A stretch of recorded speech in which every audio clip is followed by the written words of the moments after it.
Attention, attention. IPOB One Family.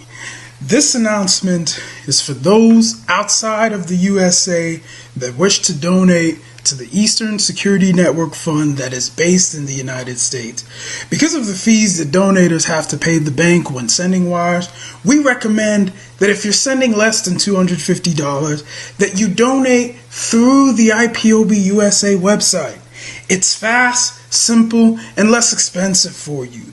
Go to our website, www.ipobinusa.org/donate. That is www.ipobinusa.org/donate and make your contribution.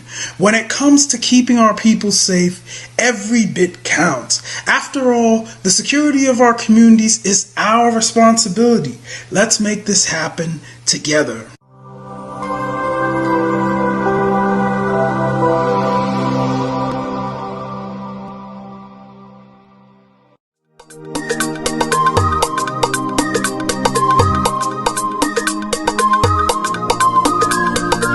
Yeah, Mr. Bella once again. Wisdom, heal it, come on, get up. Say Biafra will not last forever. They say happy up in no go stand. What did they know? What do they know? What do they see? What do they see? If you give me a gun, I will shoot them aside. If you give me a gun, give me a gun, I will shoot them aside. If you give me a gun, I will shoot them aside. If you give me a gun, give me a gun, I will shoot them aside. If you give me a gun, I will shoot them aside. No, no, no. Biafra will live forever. Oh yeah. Biafra will live forever. Oh yeah. Biafra will live forever. Oh yeah. Biafra will live forever. Oh yeah. Biafra will live forever.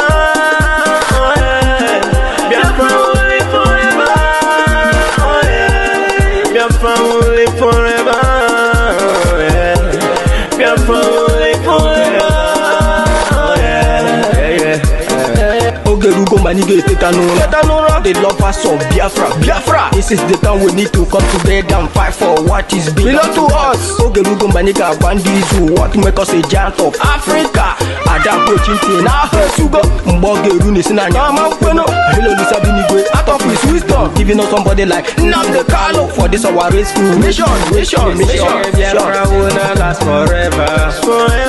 They say happy up in no go stand. What did they know? What do they know? What do they see? What do they see? If you give me a gun, I go shoot them aside. If you give me a gun, I go shoot them aside. If you give me a gun, I go shoot them aside. If you give me a gun, I go shoot them aside. If you give me a gun, I go shoot them aside. Oh no, no, no.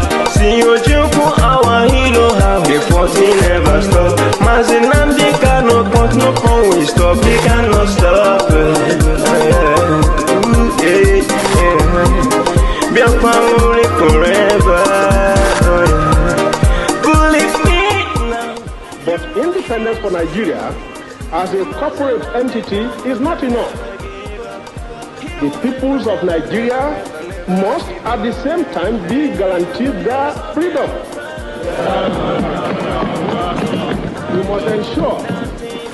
We must ensure that in an independent Nigeria, individual citizens throughout the land enjoy liberty, human dignity, and equality under the law.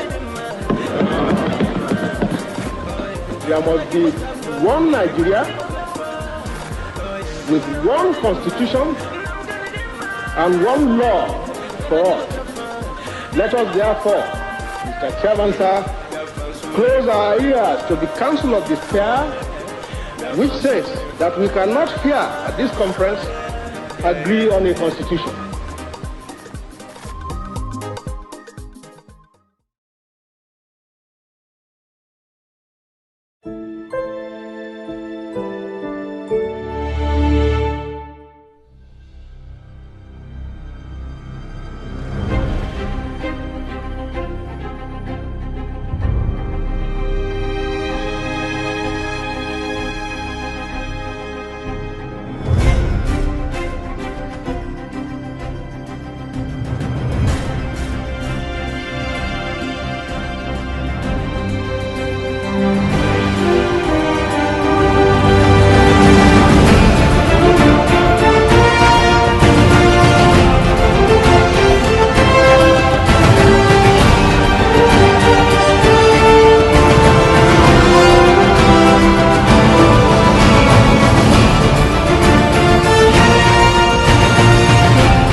Good evening, good morning, good afternoon, depending on where you're watching from.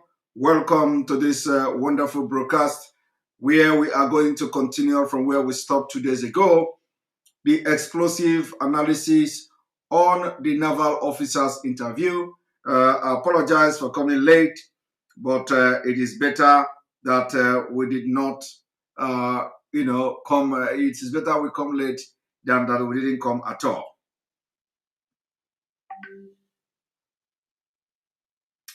Thank you very much. As we come to analyze this particular issue today, some of you, when we made the broadcast in the afternoon about bringing fact and evidences on some of the allegation or claims we made during the claims I made during the BBC interview. For if you missed that particular one, you may go and watch it. We have done that. So today we are just coming. We are going straight to the point without wasting any time because this is coming very late. We're coming late now. And I want to go straight to the point. Straight to the point, to the business of the day. So I want you to clean your mind. I want you to clean your mind and let us focus on what we have come to do here, please. Nobody should distract us. Nobody should distract us at all. We are focused and all that. Thank you very much. And here we go. Here we go.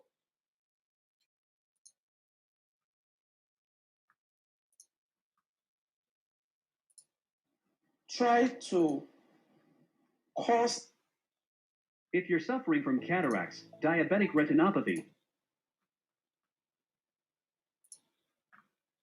embarrassment and insecurity to the sense of what happened yesterday. And the solution I gave them in 2017, because when I identified the center of gravity for General Land Shocking, and they couldn't pursue it, because some of them were ministers. And what I'm saying now, the Department of State Services are listening to me. They know them. Yeah. So the solution I gave them was that if we can pursue the policy strategic level, because the people that we need to talk to are also, going to be difficult to deal with. I said what they should do now is to conduct two things. We should buy blimps. The blimps are not UAVs. They are not drones. Blimps are equipment that can fly up to 10,000 feet, 30,000 feet, static if you want, mobile if you want, and they carry a lot of payload. We saw them in Afghanistan. We saw them in Kenya. This will be something that can give us real-time intelligence. And we can know where these bandits or terrorists, where they emanate from, and when they finish operations that they've done, where they go back to. Okay. Well, they did not buy this equipment up to. Okay, you Now, in this kind of this man is suggesting that the DSS, everybody have all the intelligence on their table about the people who are behind the Islamization of Nigeria, about those behind the sponsor of this Boko Haram and the terrorists in Nigeria, and he is saying that they need to acquire some equipment that will show when they come to attack and when they go back. We don't necessarily need the equipment. The problem here is that the people who are supposed to be on top of the security apparatus or the security sector of the economy are all Boko Haram members. They have been taken over by the military. The military is controlled by the Boko Haram Taliban of Nigeria. The police is controlled by them. So the intelligence agency of Nigeria is controlled by them. Let me now tell you, what this man, who is very, very intelligent, refused to understand. He is going far. He refused to understand that the hideout of the bandit is not the problem. The Nigeria know where they are hiding. Gumi know where they are hiding. Gumi know the hideout of all bandits and all terrorists in Nigeria. So the problem here is not where they are hiding. So we don't need to go. If you want to know where the terrorists are hiding, if you want to know where the terrorists are hiding, go and listen to Gumi and watch Gumi's video. That is where the terrorists, if you don't need any drone, you don't need any equipment to know where the terrorists are hiding. The terrorists are there. When you go to Gumi, ask Gumi, how did you go to the terrorist den? How did you go to the bandit? How were you able to go and take pictures? How were you able to? So the issue of going to buy equipment is a waste of money. It is a waste of money because where they are staying, where they are hiding, Gumi know them. So why would we be talking about buying equipment when we have somebody who is dining and negotiating with them and taking pictures with them and taking video with them every time in the forest? So the issue of they don't know where the terrorists or the bandits are hiding shouldn't come to play at all. Shouldn't come to play at all. I believe that Commodore Kunle more probably may have watched Gumi several times, you know, showing us videos, showing us pictures, how he go to meet from one forest to another. So if they don't know, if Nigeria security agencies don't know where the bandits are hiding, at least Gumi can help them. Gumi can help them. But you know what? It is never going to be possible. Somebody is saying the sound. Is the sound okay? All of you watching me, how is the sound? Because I don't want to waste time. That's why I started earlier. So how is the sound, please? How is the sound? The sound is okay. Is the sound okay? All right. So we have some Hopus Odema. We have some Hopus Odema among us here. Agent of Hopus Odema among us. If you refresh your phone, I believe the sound is going to be very okay. All right. So I'm just entering house now. You know, so I don't want to waste any time. So I have to make this broadcast as fast as possible. So for if the Kunle who has been declared wanted, according to those the person that commented, yes, I know, I'm aware that has been declared wanted or that they have invited here, although they are denying it and all that. So the problem here is that the people who have taken over or who want to Islamize Nigeria are in charge of the government. So, you know, they coming to suggest that they should buy equipment for them to identify where the terrorists are hiding is, you know, it doesn't make sense because we have people who go there to visit them. Now let us continue. Quite a number of things. Let's pick up on some of them and see if we could make some, you know, if you could shed some further light on some of them. Since 2012, I mean, you've been in operation, as you said, ever since that time. You questioned several people. Some people were identified at that time. Did the government at that time try any of them? Or were any of them also in government at the time?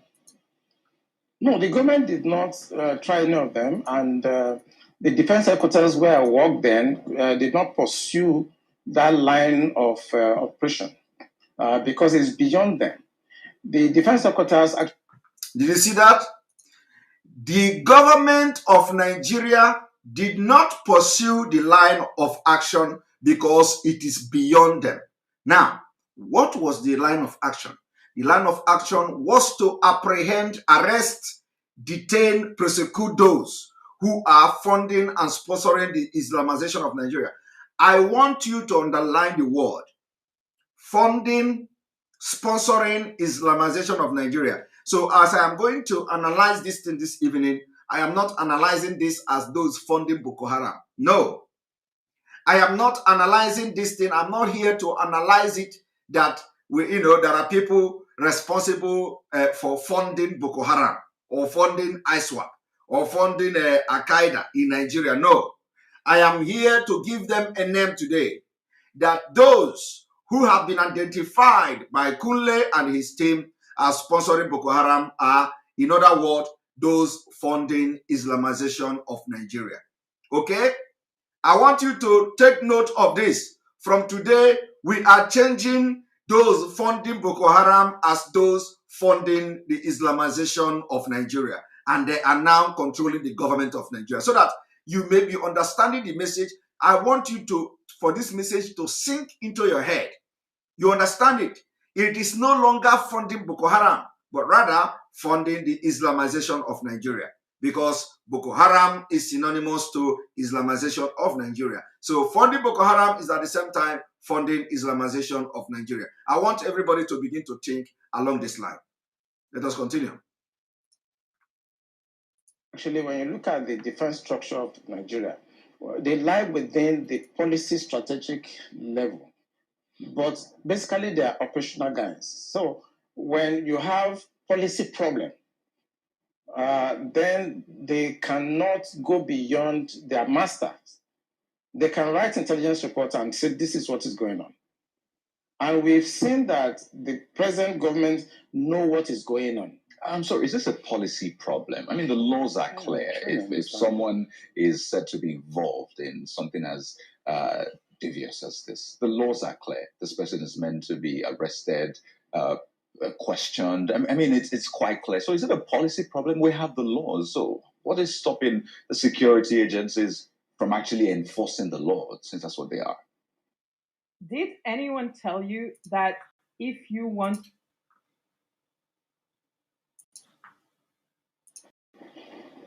I think what is stopping them is like when you are a member of a church and your pastor have decided to be at a certain level of spiritualism and you're a member of that church. You cannot be higher than your pastor spiritually. You can't, no matter what you do. So this is the same religion you spoke about? Yes. In real life, you see that the defense secretaries cannot conduct any operations that is not sanctioned by the commander-in-chief of the armed forces. They cannot. No matter how small, little they cannot. So, when the Yar'Adua government decided to put an end to Niger Delta militancy, that was in 2007. What he did was simple. He called all the security chiefs and all the intelligence chiefs and tasked them to come up with a solution. The Defense Intelligence Agency, the National Intelligence Agency, the Department of State Services were called with the Inspector General of Police and the Interpol to come up with the solution to the problem. Then the problem was Niger Delta. The president was Yar'Adua.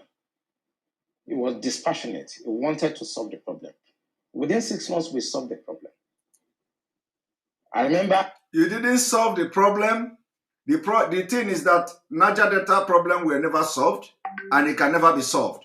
The only time you will say you solved the Niger Delta problem is when Niger Delta have freedom to control their natural resources, make decisions for themselves. Then you will say you have solved the problem. For now, you didn't solve the problem. The only thing you did was to bribe them, to bribe those who were ready to take money, and they took money, and the problem of Niger Delta is still there today. In fact, the problem has multiplied times 1,000. So saying that you solved Niger Delta problem was not, it's not true. The only thing is you were able to temporarily suppress those who were agitating, collected arms from them and gave them money. That was what happened. You didn't solve the problem. I have to go to Angola to go and bring Herioka. And nobody in Nigeria knew what we did. All we know is that since 27, 28 that we conducted our operation under Yar'Adua, Niger Delta issue has remained manageable. I thank you for that word you use, manageable, manageable. This government does not want to resolve this problem. They are escalating it because of tribal and religious sentiment. So when you say this government does not want to resolve it, don't forget the same government has purchased. In fact, they're going to induct the Super Tucano jet because of, the insecurity situation. They have the president has had to change guards, as it were, as a result of people's clamor. I imagine if that was not in the thinking, why would you go that length to make some of the, some of the pronouncements, the meetings that have happened, the purchase, the change of guard, and the rest? Why would they do all that if they don't want to solve this? Because that is not the solution. What you just mentioned is not the solution.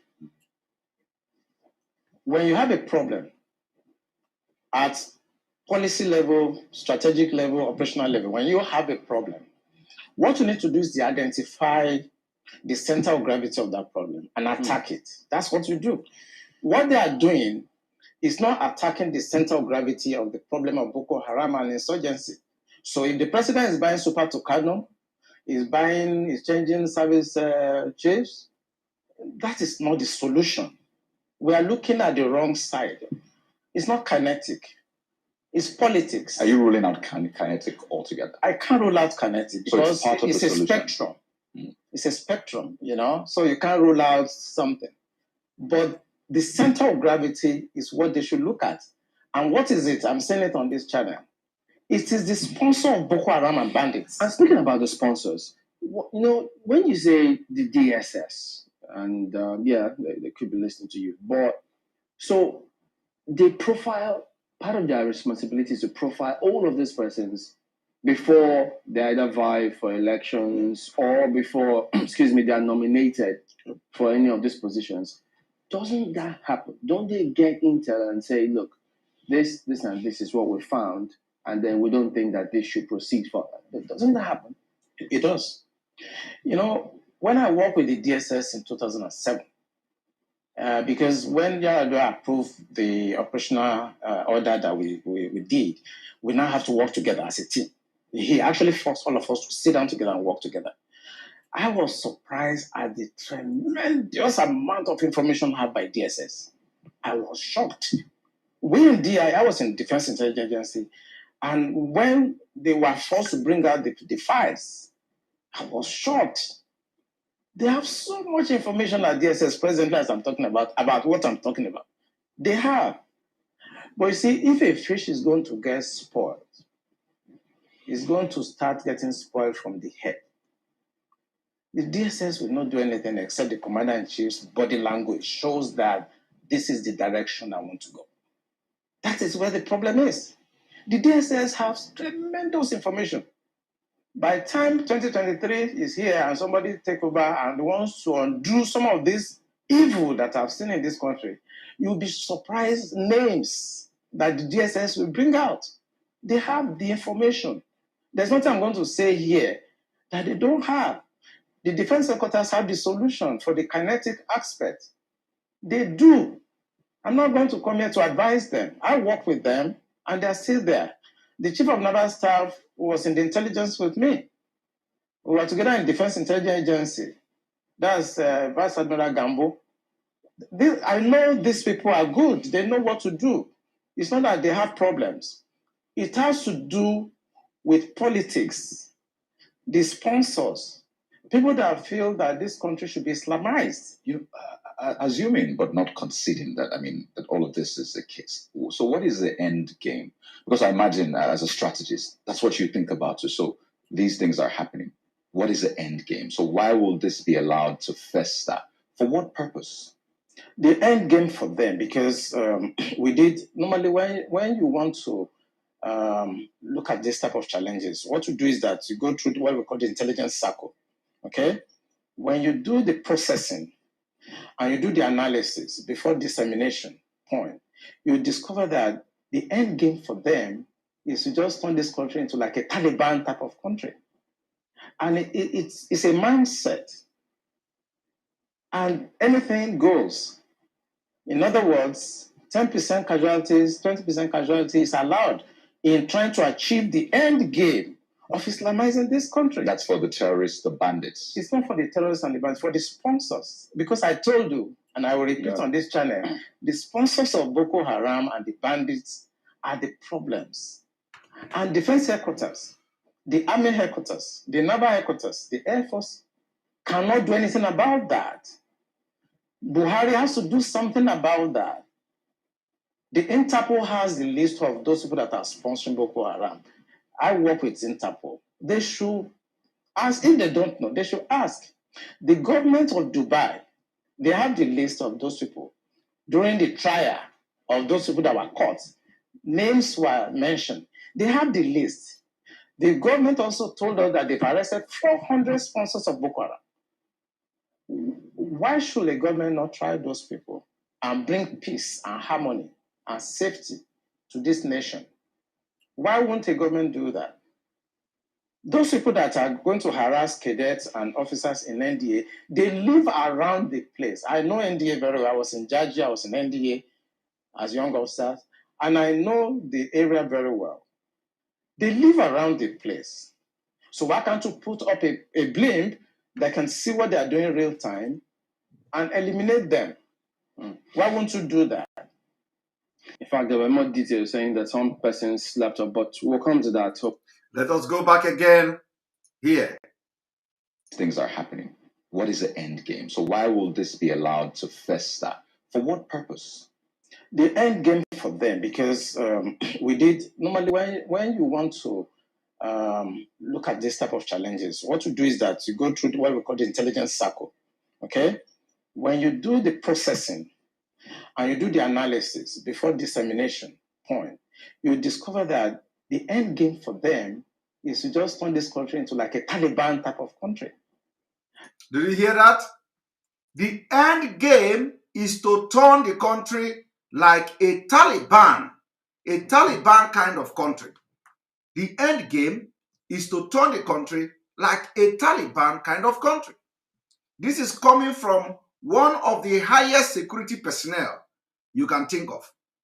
He is now telling you that their end point is to turn the country a kind of Taliban kind of country. You see, and this kind of Taliban country is what we have been shouting for decades. Okay? That Nigeria, the end point is to... Now, how are you going to stop turning Nigeria a kind of Taliban country? Do you know better than this man? Do you know better than this naval officer, a retired naval officer? The end game, and that end game will never stop. That is where I disagree with him when he say the next person that is going to come will do this and the next president will have problem will do this. There is no, if you know all these things, why are you then talking about next president? If you know all these things, why would you be talking about the next president? Why would you be talking about Nigeria? Because that is the end game. The end point is Taliban kind of country. And they are getting there. But what do your governors and your politicians in the southern Nigeria and the middle belt do? They are busy campaigning. They are busy looking for 2023. They are busy waiting for Fulani and Sultan of Sokoto. They are not paying attention to what brilliant people who have information and have seen future are talking about. This man say they want to turn Nigeria into Taliban-like country. Now, I want to ask you, how do you stop that? When it is impossible to stop the people who are already in the government. How do you stop that? How do you stop that when this man is telling you now that you cannot even arrest the people who are sponsoring this Islamization of Nigeria from the government themselves? How do you stop that? Okay, now, when Umahi will come and say, nobody is Islamizing Nigeria. I am asking you, how do you stop a Taliban-like country when it happened? You cannot stop it. But what we are telling you now is that there is no better time like now for you to rise up and make your sacrifice and begin to support the Biafra struggle. Begin to support the Nigeria dissolution. Begin to support the division of Nigeria, because that is the only way to solve this problem, to stop these people from making Nigeria a Taliban-like country. I want us to listen to it again.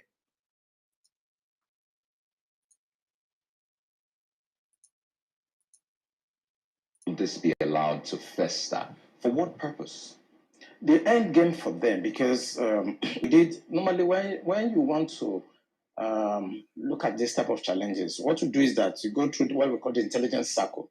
Okay, when you do the processing and you do the analysis before dissemination point, you discover that the end game for them is to just turn this country into like a Taliban type of country. And it's a mindset.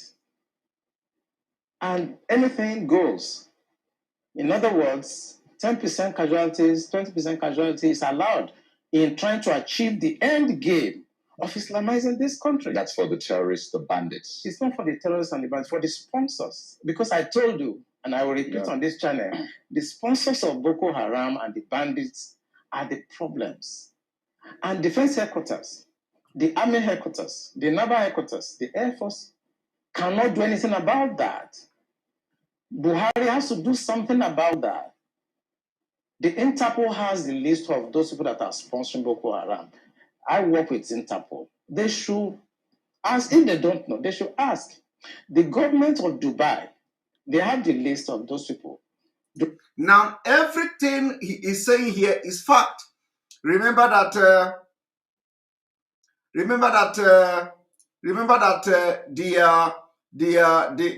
when they say they want to invite this man, they say, oh, they invited him because he have a lot of information, and he is telling you here, right here, that what he is telling you, the Interpol have it. What he is telling you, the DSS have it. What he's telling you, the SSS have it. What he's telling you, all the intelligence agencies have the list. He went for that to say that the Dubai government, you know, the United Arab Emirates government, they actually sentenced some of the people, you know, and they gave the Nigeria have the list of the people who were mentioned in that Dubai case. And the Nigerians are not asking questions. Where are those? Where are those that the Dubai government mentioned as part of the sponsor of terrorism and Islamization of Nigeria? Where are those? Nigeria government, because they have their people in government, they hide it. So let us watch.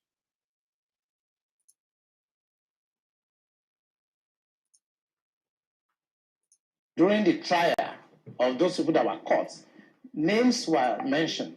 They have the list. The government also told us that they've arrested 400 sponsors of Boko Haram. Why should the government not try those people and bring peace and harmony and safety to this nation? Why won't the government do that?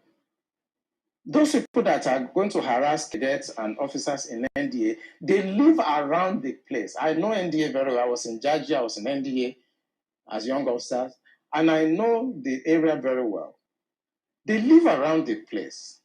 So why can't you put up a blimp that can see what they are doing in real time and eliminate them?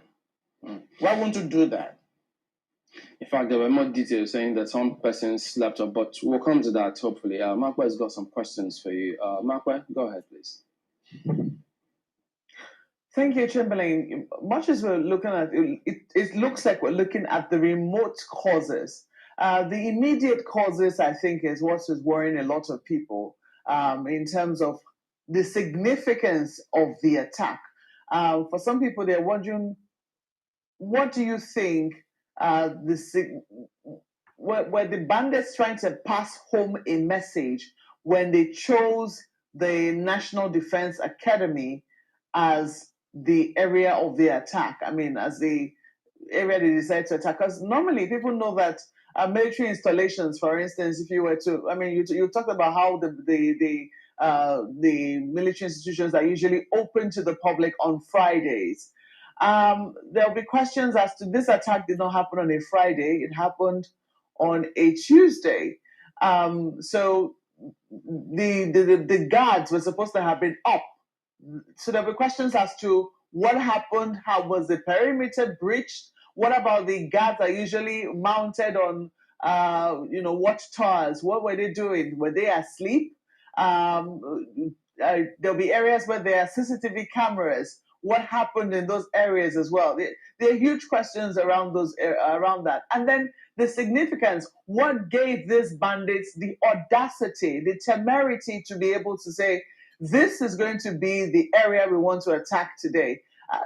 Do you have any questions roaming in your head in terms of, what were they trying to really achieve beyond? Because some people say this is not about ransom. Maybe they want to take a ransom, yes, maybe. But it looks like they were trying to send home a message.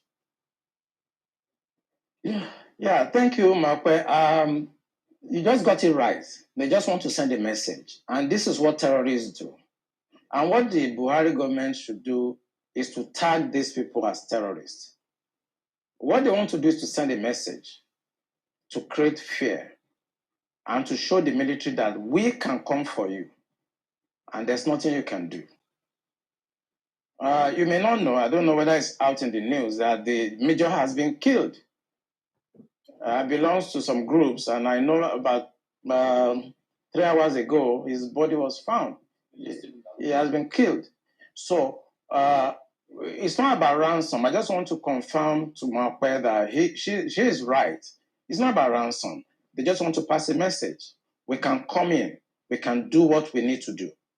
And there are some hardliners in this government that are sponsoring this kind of narratives. They just want to show that they can Islamize this country. Did you hear that?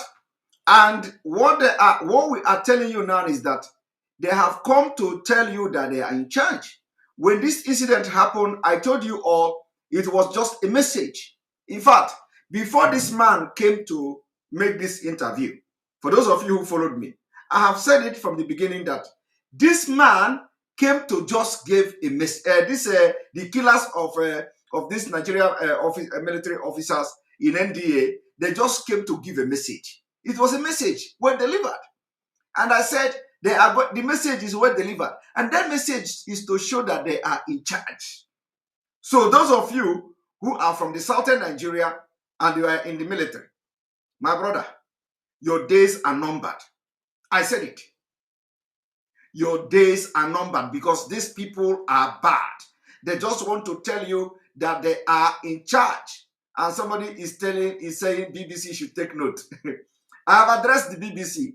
I have addressed the BBC in the afternoon. I have, I brought the evidence to show that he mentioned Islamization several times, not only once. This is the second time or third time he's mentioned Islamization of Nigeria. And that is why we should be giving it the name that, the name is like those sponsoring the Islamization of Nigeria, not just those sponsoring the terrorism or sponsoring terrorists or sponsoring Boko Haram. We need to give it that name so that people will begin to, say it and it will be sinking inside their head. And let us watch.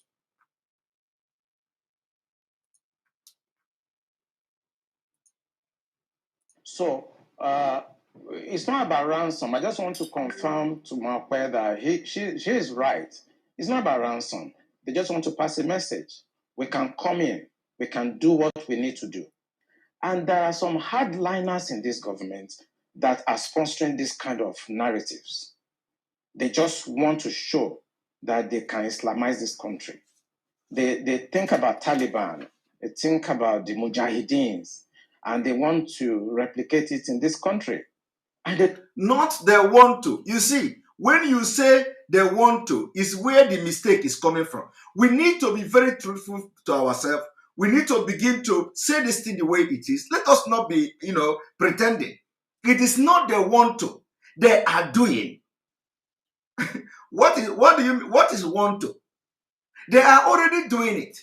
They are perfecting it. That is the reason why Mazi Nnamdi Kanu was kidnapped. Mazi Nnamdi Kanu was kidnapped. So the Igboho also, was arrested. Everybody that rise up against them, they are, looking for them. But today, they are in Imo State. Police are everywhere. Soldiers are everywhere in Biafra land. You can't see them in NDA, Kaduna. You cannot see them in Southern Kaduna. You can't see them in Jos. Why the northern Nigeria are being ransacked by terrorists and the Islamization people and the jihadists, the military and all their armored cars and armored tanks are focused in Imo State. We heard that we have seen a video where almost 50 armored cars were being converted to somewhere in Biafra land. While in the north, the terrorists and the jihadists are having field jamboree. That nobody is challenging them. Nobody is, and you are telling me they want to. They are already doing. And until everybody in the south rise up now in unification, uniform, to say enough is enough. And by the way, Dr. Malafia came, and I'm going to play that video. Let me just go at least have 1 hour of this video before I come to Dr. Malafia videos, where Dr. Malafia was calling for a one week protest, 1 week sit-at-home protest, and you know, like the Middle Belt and the Southern Nigeria, everybody should sit at home for 1 week. You know, and I don't know whether I have to play the video. I have not watched it, but somebody told me that was what he was talking about. They don't care what happened. They simply don't care. As long as at the end of the day, there's Sharia and there is whatever thing they have in their head they want to achieve. So these people that are sending messages are sponsored by Nigerians. Quickly, please go ahead. This part of you know, what you just spoke about now, the security agencies gleaned this from those who they arrested over time, saying this is the intention. Absolutely, the intention of it's on the internet. So it's not even about the people we interrogated.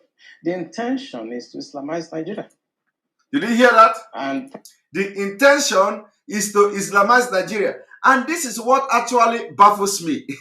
This is my brother from BBC. How can he, oh, okay, I understand that he's trying to save his job, but how can he knowingly, you know, said in our live broadcast that he watched the broadcast, this interview, and he did not hear Islamization of Nigeria? Honestly, this one beats my imagination.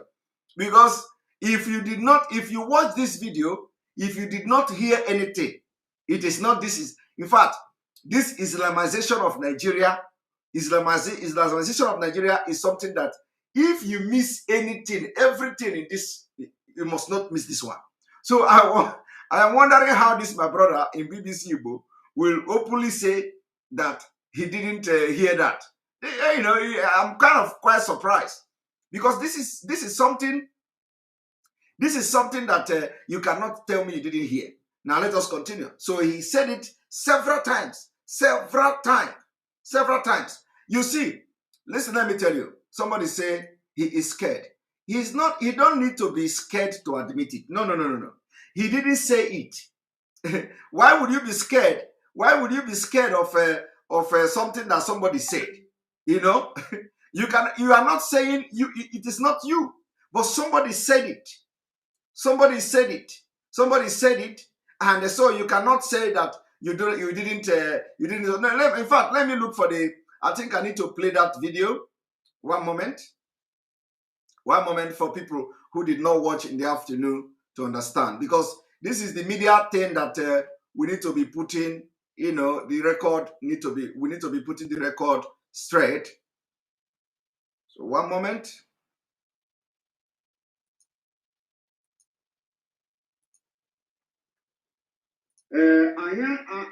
Anya studigo ndị Nigeria wee ghọta that na Nigeria Army na Boko Haram nọ n'ime ya, nke onye ọbụla fụrụ n'anya. Anya ghọta na Nigeria Police na Boko Haram nọ n'ime ya, nke onye ọbụla fụrụ n'anya. Kedu akaebe inwe na enwere dịka Boko Haram? Akaebe juru ebe niile. Ifuru nke pụtara kwuo ụbọchị a ka bụ onye nọ n'ezigbote isi ọkwa bụ na Nigeria Navy a na-akpọ Kunle. Ya nwa na onwe ya pụtara tiwa aka oyibo nsogbe that na ya nwa personally ọbụghị na ọ akọrọ ya akọrọ, na ya nwa personally mere interview jụọ ajụjụ jụọ ndị Boko Haram ejidere, ha wee kọwaa ndị na-akwado ha, na-enye ha ego, na-egoro ha egbe, na sponsor ha for Islamization. Ịtọ ọnụ in Nigeria to ndị na-akpụ isi ala. Okwukwa maka Islamization bụ imeja ihe bụ na o nwere onye agịrị m mkparịta ụka okwu na o nwere onye nọ na isi nọ na nso na-achị bụ onye ha gbara ajụjụ ọnụ banyelu okwu Boko Haram. Okwu Islamization ka m play the video ka ịnụ. Ama m vidio ị na-ekwu, amakwa ihe mkparịta ụka ya na ndị channels mee. Igere ha ncha niile. Egere m ncha niile. Okay, after this our Mpartoka, o kwuru na o nwere agenda mana adịghị m ka ọ kpọrọ ya sị na a na-achọ ime ịgbanwe Naijiria ka ọ bụrụ ala ọ kpọrọ ya Islamization and ihe nna Mike na biko emekwana edit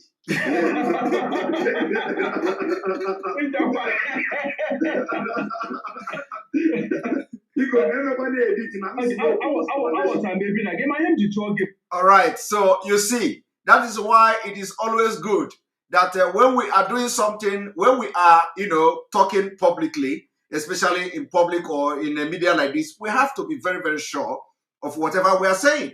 So we don't just come to say something that because we want people to believe in what we are saying, or we don't do propaganda, we don't lie, and we don't misquote people. So we say it the way it is. So our brother there in BBC should, because it is not good.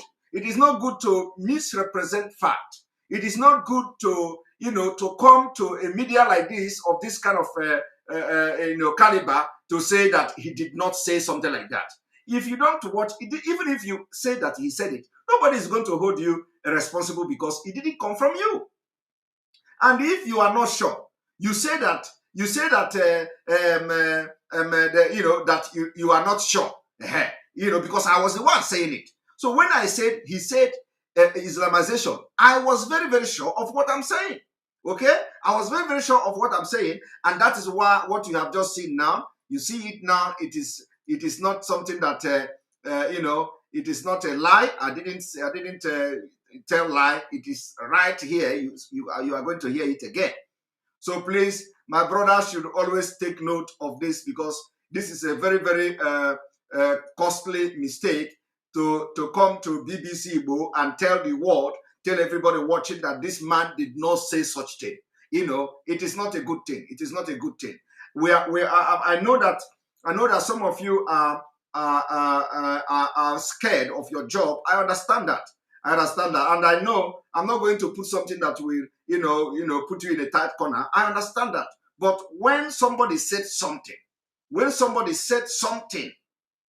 please don't change it. Don't change it. If you are not sure of what that person say, say that you are not sure, not that you watched. I asked a question. Did you watch the complete video? My brother said, yes, I watched it. That he didn't say. So it is not a good thing. It is not a good thing. And if this can happen like in a video where everybody is seen in the world and you come to say he didn't say that, it is not a good sign. It is not a good sign. So next time we must be guided in what we say, because this thing goes a long way into vindicating us, into making people to understand the problem and the predicament they are into as Nigerians. Now let us continue.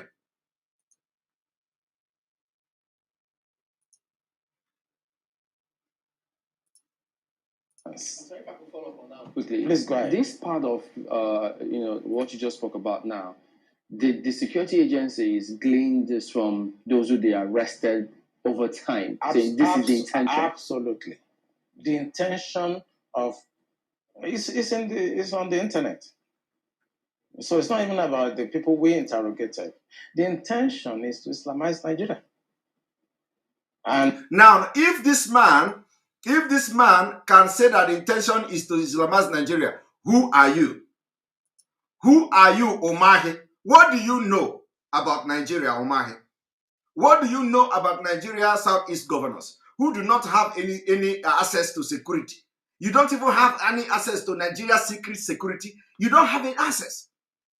As a governor from the Biafra side, you don't have any access to any security. Because if you do, as a governor from the Southeast, you will not be acting the way you are acting. If you know, you cannot allow Hope Uzodinma to continue to sit in Imo State. The entire governor in that Southeast region should have rebelled against Hope Uzodinma. But you people are not doing it, which means you don't even have the security report of Nigeria. You don't have it. So what I am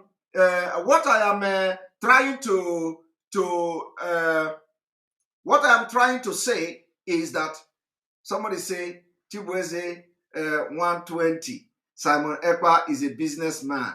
He knows if he started broadcast on Radio Biafra, he could not be able to make money on his platform. My brother, who no like money? Is it you that doesn't like money? Come and broadcast and make your own money. Okay?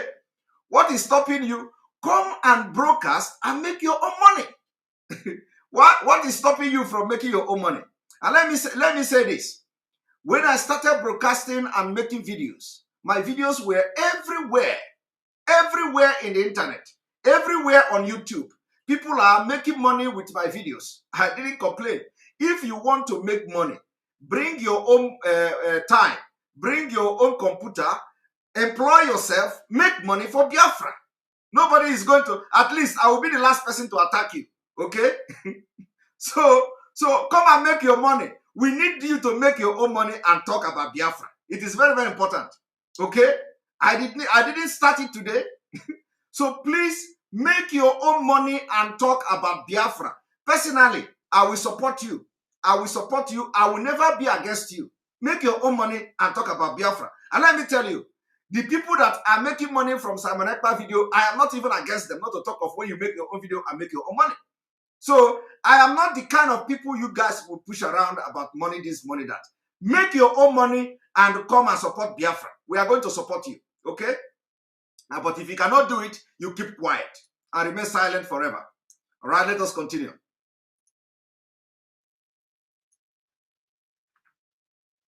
Practice Sharia. And it doesn't matter if some people die. It doesn't matter if you're embarrassed. It doesn't matter if our economy has generated. Look at the interest rate. Look at the inflation rate. Look at the debt profile of Nigeria. They don't care. As long as at the end, the Quran is at the sea. Did you hear that? Some people in this country have this mindset. Did you hear that? This man even went further. He went further to say, at the end of the day, the Quran is in the sea. This is even the worst part of it. So if our brother in BBC did not hear anything, he did not also hear that the Quran is going to be in the sea. It's coming from this man. Please, you should allow. You see, these are the people. This kind of comment is what I want to. I always bring up. I don't bring comments that praise me. I don't bring comments that tell me, oh, this, that. No. I bring comments of those who have come here to attack me, and I will address them the way I need to address them. So I'm not the one that is running away from my attack or criticism or whoever that they sent to come to my program. I don't run away. I confront my problem. And don't run away from problem. You see, let me tell you how to solve. If you want to know how to solve your problem in this life, don't run away from your problem. Okay? Because if you continue to run away from the problem will continue to run after you. Like I have just addressed him now, he need to summon a better courage for him to come back again because he knows that he has failed. So for him to come back again, he need to go back now and eat apple, eat pounded yam, eat beans, summon courage, drink beer. You go to computer and start writing comment again. So I am looking for those who will come here and write rubbish. That is me. I don't run away from them. And I don't hide their comment. So once I see this kind of comment, I bring it and address it. And then also prepare the mind of another person that is coming to do like him. That is how I solve my problem. Thank you very much. All right, we continue. You must tell the truth. If you tell the truth, you die. If you don't tell it, you die. Some people have this mindset to Islamize the nation. And they're in the government. And people know them. The DSS know them. The NIA know them. The DIA knows them. Because it is the DIA that conducted the operations that arrested these sponsors. So they know them. Why is the government, the commander-in-chief of the armed forces? The general area of... Did you hear that? And don't forget that over 400 persons has been arrested, including those who say they are bureau de charge. Okay? The bureau de charge, they arrested them. Now, let me tell you why. Let me tell you, from what I said now, I want you to learn something from what I said. Remember, I said, me, Simon Ekpa, I don't run away from my problem. Okay? Once I identify my problem, I attack my problem. I face my problem. I don't run away. And let me now explain this, how it works in real life. Okay? Let me explain what I said, because some of you may learn something today. Let me explain how it works in real life. How it works in real life is you know, when you see Nigeria Army today, Nigeria Army, they say they have pumped billions and billions and billions into Nigeria military to fight and combat Boko Haram. Do you know why they have not defeated Boko Haram?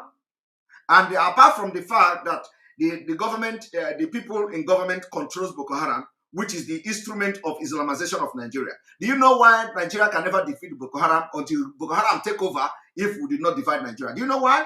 Because they never confront Boko Haram. You can never hear say Nigeria Army went to Sambisa forest and confront Boko Haram and chase them. It is always defending. It is always repelling. They have never confronted them. Each time they are waiting for Boko Haram to come. Boko Haram will come, attack, kill them, bombard them, and go back. They have never confronted their enemy. They have never confronted Boko Haram. But any day, Nigeria Army, which the day will never come, because Nigeria, the aim of the sponsor is to Islamize Nigeria. So that day will never come. Because the people who will command them to go to Sambisa forest are the one who are sponsoring them from the Nigerian military. But any day, they succeed in arresting, that is before 2023, they succeed in arresting these people that this man is mentioning here. That somebody can now come to command Nigeria troop. And Nigeria troop that will not have any single Fulani in them. And that person who will command the troop will now give ultimatum that every forest in Sambisa should be leveled. Even if it is, even if the size is like Yoruba land, everywhere should be leveled from air to ground. Coordinate everywhere should be like what they are doing in Biafra land. They can't do it. In Biafra, okay, let me tell you now. In Biafra land, they are actually attacking those who are not their enemy. Why are they not waiting for ESN to come and attack them in their barracks? Why are they not doing the same thing they are doing in the north, in the east? That is to show you that the people who are in charge of the government, in charge of the military, are part of the problem. So they should wait for ESN now. Is ESN not in Nigeria? They should wait for ESN to come and attack them. ESN cannot come and attack them because they are not looking for military people to attack. ESN is looking for the people, the terrorists in the forest. So why are they going to forest to fight ESN? Why are they going to the forest to look for ESN? Why can't they do the same thing in the north? Why? Okay, let us even say like this. Okay, now they should wait and allow ESN to come and attack them so that they will repel ESN. Because that is what they are doing in the north. That is to show you that the aim for those who think that they are in charge of Southeast and Biafra land, for those who say ESN have arms and that, what they are doing is to weaken the people that will defend you. Okay? I want to tell you today, do you know that some of you, the judges, some of you judges in Abuja, some of you judges, we know you are watching. Some of you judges, do you know that the IPOB, the ESN, the people that they will bring to you to give judgment, they are actually the people that will protect you tomorrow when this thing begins to happen. Do you know that those people you remanded in prison, they will be the one to finally defend you tomorrow? Those of you in Abia State, you say you call yourself judge. Those of you in Imo State, you call yourself judge. Those of you in Anambra State, you call yourself judge. Those of you in Enugu State, you call yourself judge.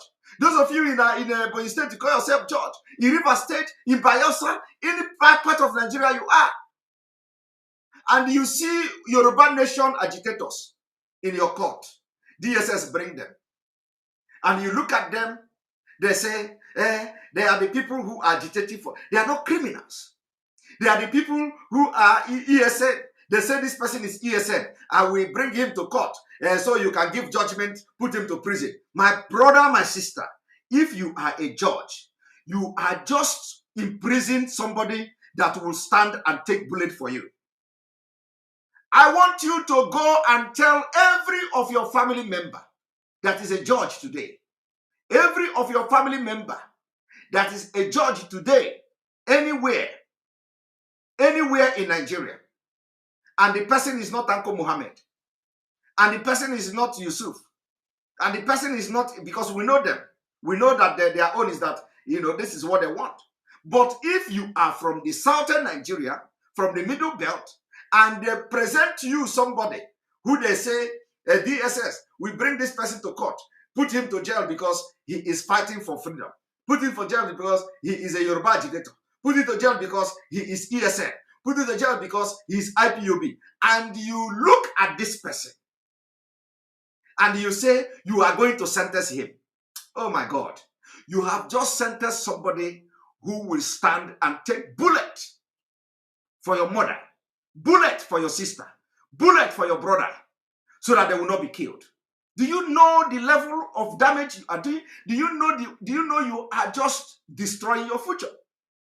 Because the day that will come, those people you are putting in prison will be there in prison while they are raping your mothers, while they are raping your sisters, while they are cutting off head, while they are chopping people to pieces, and you will regret ever making such decision to put somebody who did not commit no crime other than rising up to say enough is enough. You put the person to prison. So this message today goes to judges in Nigeria. This message goes to judges in Nigeria. That as you are sentencing people, these are the people who will take bullet for you tomorrow. Don't fall for that scam. Don't fall for that scam. Don't fall for that scam and put anybody to prison. As Mazi Nnamdi Kanu is there now in DSS, if he appear in court and they say he is this, he is that, which, because we don't even know what they are charging him for. And then as a judge, you look at Mazi Nnamdi Kanu's face and he say, I am fighting for Biafra. My people are being killed. My people are being butchered. Our women are being raped. Our farm are being destroyed. And then you listen to what is going on in Nigeria today. Open grazing. If you ban it, we will come. If you do this, we will come. And you hear what this man is saying here. That all the people sponsoring terrorism, which is the Islamization of Nigeria, nobody is arresting them. Nobody will arrest them because they are in government.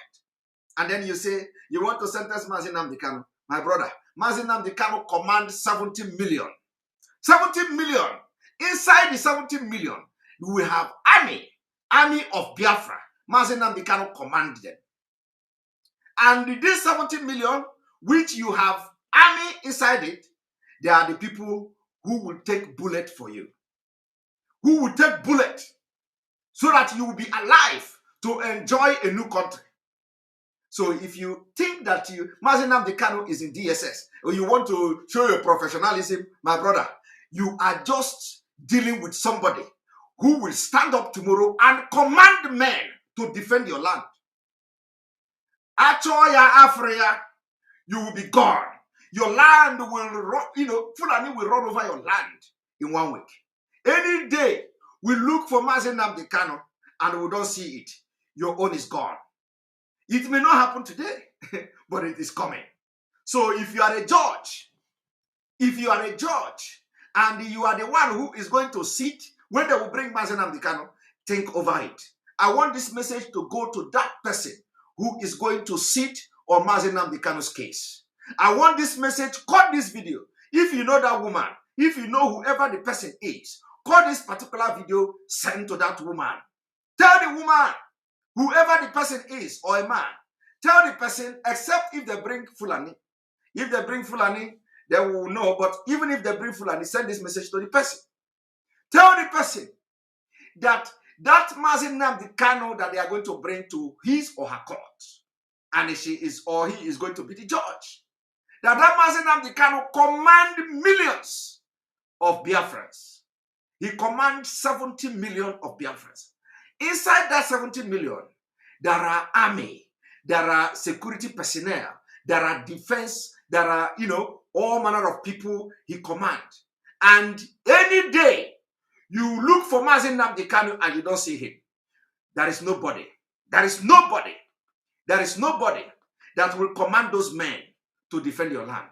But before you know it, you are gone. And what do they use? They use you to fight your own self. They use you to wipe your future and your generation away. Don't allow that to happen. This goes to every judge anywhere in Biafra, anywhere in Yoruba land, anywhere in the southern and eastern region of Nigeria, anywhere in the middle belt, including those in the middle belt. It is time you begin to use your number 6. Don't jail anybody from your region. Don't jail any man at all. It is time we begin to empty ourselves. It is time we begin to empty our prison, because the time is here. They are coming.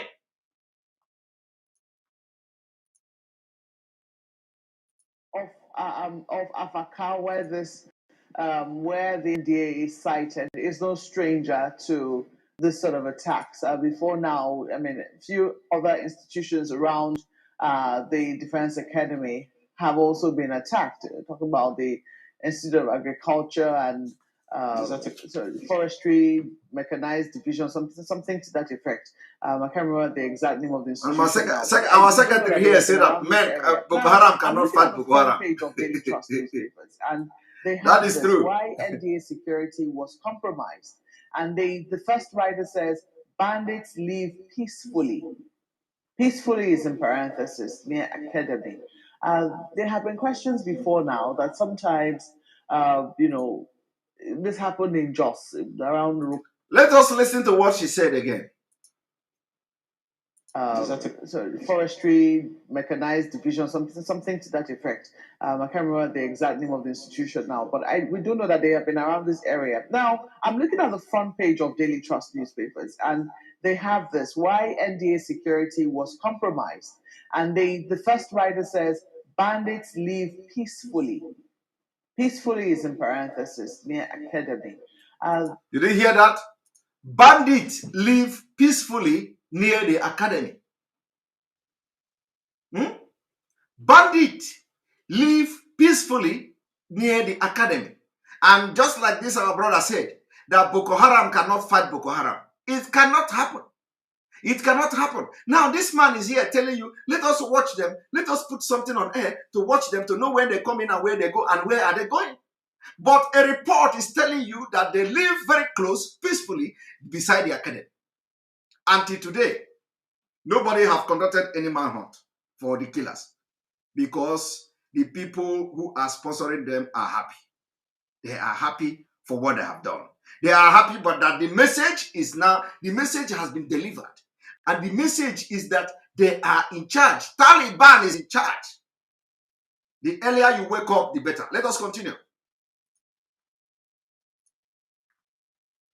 There have been questions before now that sometimes, this happened in Jos, around Rukuba, that, there were attacks happening in the neighboring area, and that the military institutions did nothing. The same thing happened when there were attacks on the airport, residential area in Kaduna. That was very close to the Defense Academy. They did nothing. Did you hear that? Now, the more this is the woman who always talk. All of them are getting the picture now. They are getting the message. Before, we are telling them, every time when somebody comes to talk, they say, no, you don't say that. Sorry, before you continue, every time somebody comes to their program, they're the one interrupting. Now, she is the one, because she's getting the picture. Now she is the one telling a guest in the studio, there was this thing they said, the attack in Josso, and the military did nothing, and the place where the attack was very close to the military. How can military do anything? That is what we have been shouting. She continued, the attack in airport headquarters, and it was very close to NDA. Still, the military did not. Now, this is ordinarily what somebody will say in her program, and she will say, no. The Ataru, the dead Ataru came, and he flied on the boat, and the elephant was flying, and the elephant killed the people, and the people came up, and all the money was swallowed. She will begin to interrupt the person. But look at her. All of a sudden, maybe because the the man is from his, the man is from her place. I don't know. maybe the spirit is joined together, because I can't explain this one. This is unlike her. She is the one always telling you, no. Now we have to do this. No. Now we have to do that. No. We are going on break. No. The elephant was there. No, elephant was flying. No, this one. And now she is the one now telling you they attack in Jos. Military didn't do anything. They attack in Kaduna. People didn't do anything. And she's the one not telling Nigeria. This one tire me. I am surprised. But do you know what? Everything she said here, is it a lie? The answer is no. It is not a lie. It is a pure truth. They attack in Jos, and the military was there. The traditional ruler in Jos told the military, go and save the life of the people. The military told the traditional ruler that we did not get command yet. Do you understand that? And that was how these people killed people in Jos, and nobody was there to help the people. The same thing happened in the airport quarters. They went there several times to kill and kidnap people. Nobody were there to repel the attack.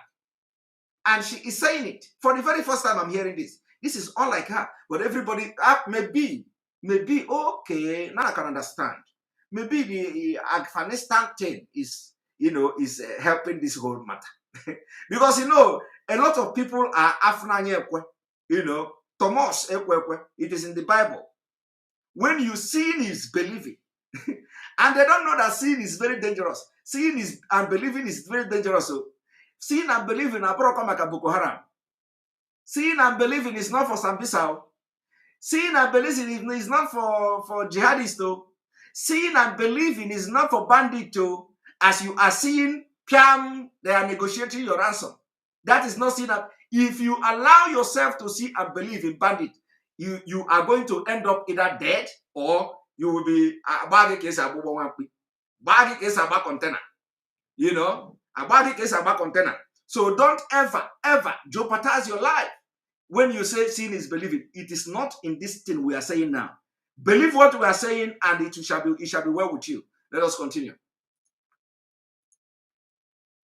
Oh, they attacked the forestry school in Kaduna. They did nothing. Now they have finally come for them. But the talk is that these people have been there all along. They never went anywhere. The bandits who perpetrated this attack have been there all along. Does the military really need, if this is something that is of concern to the security agencies, because it was only a matter of time from what it was seen that we're reading that these attacks were going to happen. It didn't really need to wait this long before they took action against people they knew were a security threat to not just them, but also the people around their environment. No, the question should be, how long did it take you more pay? How long did it take you more pay to now come back to your senses and to reality, to begin to mention that actually attack took place in one place and the security agency did not go there? How long did it take you to now realize that thing we are saying, that attack took place in Kaduna and the military did not go there? And again, how long did it take you to understand that the barrack or the military formation is not very far from the place where the attack took place? How long did it take you to have come to summon courage to come now and begin to talk like this? That is the same thing that is happening to whoever you want to blame. All of you are culpable. All of you are guilty of that same thing you want to do now. Because had it been that you come out clean as a journalist and begin to analyze things that are going on in Nigeria, but now people will get sense. People would have understood what is going on. By now, a lot of people will be highly inclined, and they will begin to see what is happening. But you refuse to do it. You refuse to do your job as a journalist. You refuse to do it as a journalist. Today you want to look for who to blame. Today you want to look. You are the problem. Journalists, you are the problem. Because had they been, you were talking like this before. Oh, the military, they didn't do anything. A lot of people may have woken up. But because of your lackadaisical to these issues, because of your incompetency, because of your corruption, because you sold your seed, you sold your heart, because of the brown envelope money they gave you people, and the threat also that comes with it. You don't do your job. All of a sudden, now everybody's waking up. You can now boldly talk about the military not doing their job. Now let us watch.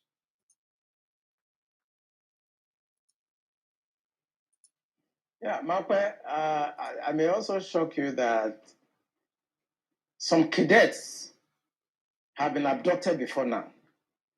And when they took these cadets away, and they demanded for ransom, as low as 400,000 naira at that time, the cadets were released after the ransom were paid. Did you hear that? How many of you heard that the cadets were abducted? I want to ask you today. How many of you now watching me now, including Mope, have ever said cadets were kidnapped to 400,000? Oh, is it million or 400 million or 400,000? Were paid as little as 400,000 were paid for cadet, Nigeria security personnel, cadet, to be released. Yeah, and you are talking about civilian. So the problem is this: they refuse to report these things. I believe that almost everybody watching this program today don't know that cadets were abducted and ransom were paid, but he's revealing it for the very first time, including Channel Television. They have privileged information they can aid to alert the people to wake up the subconsciousness of the people of Nigeria. They refuse to do it.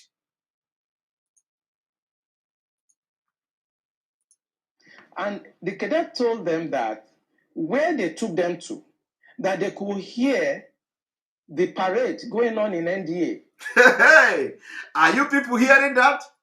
Where they took them to, they could hear parade going on in NDA. Parade going on in NDA. Do you know what? But the Nigerian army cannot do anything because they are controlled by the army. These people have infiltrated everywhere. They are waiting for the day that, you see, their own is going to be very different. It is going to be even more professional, better than the Taliban, because they are in 82 Division Enugu. They are in Kaduna. They are in Anambra, on the Chabarak. They are everywhere they are. So the day they are going to rise up, it's just one signal, bam, everywhere captured.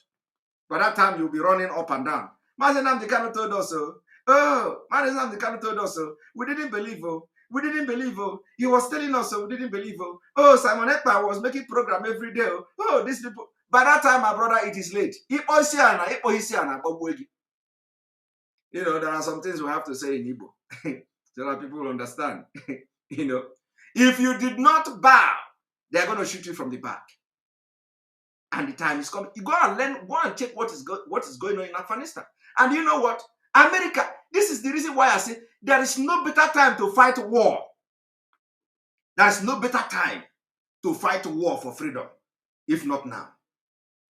You see, there is no better time to fight this war. Look at, they come and they say, America, they told Taliban, America negotiating with Taliban. Negotiating. UN everywhere negotiating. If the day they are going to run over Nigeria, that is how they will do it too. They would. So if you like, say, we don't. Who do we know? What do we know about war? We don't know war. We didn't fight Biafra war. My brother, Biafra war was in 1967, so many years ago. That time, there is no computer. It is not this kind of. You don't. It was age, stone age. I am telling you. Do you know? Did you not see Nigeria in 1967? Did you not see Biafra land in 1967? Go and look at the video. Go and look at the video and look at today's video and see the difference. My brother, we are not in the same era. 1967 is too far. That was decade ago. Go and check picture of 1967 and go and check picture of 2021. We are in different world, completely different world. So this war is now the best time to fight it if the referendum did not come.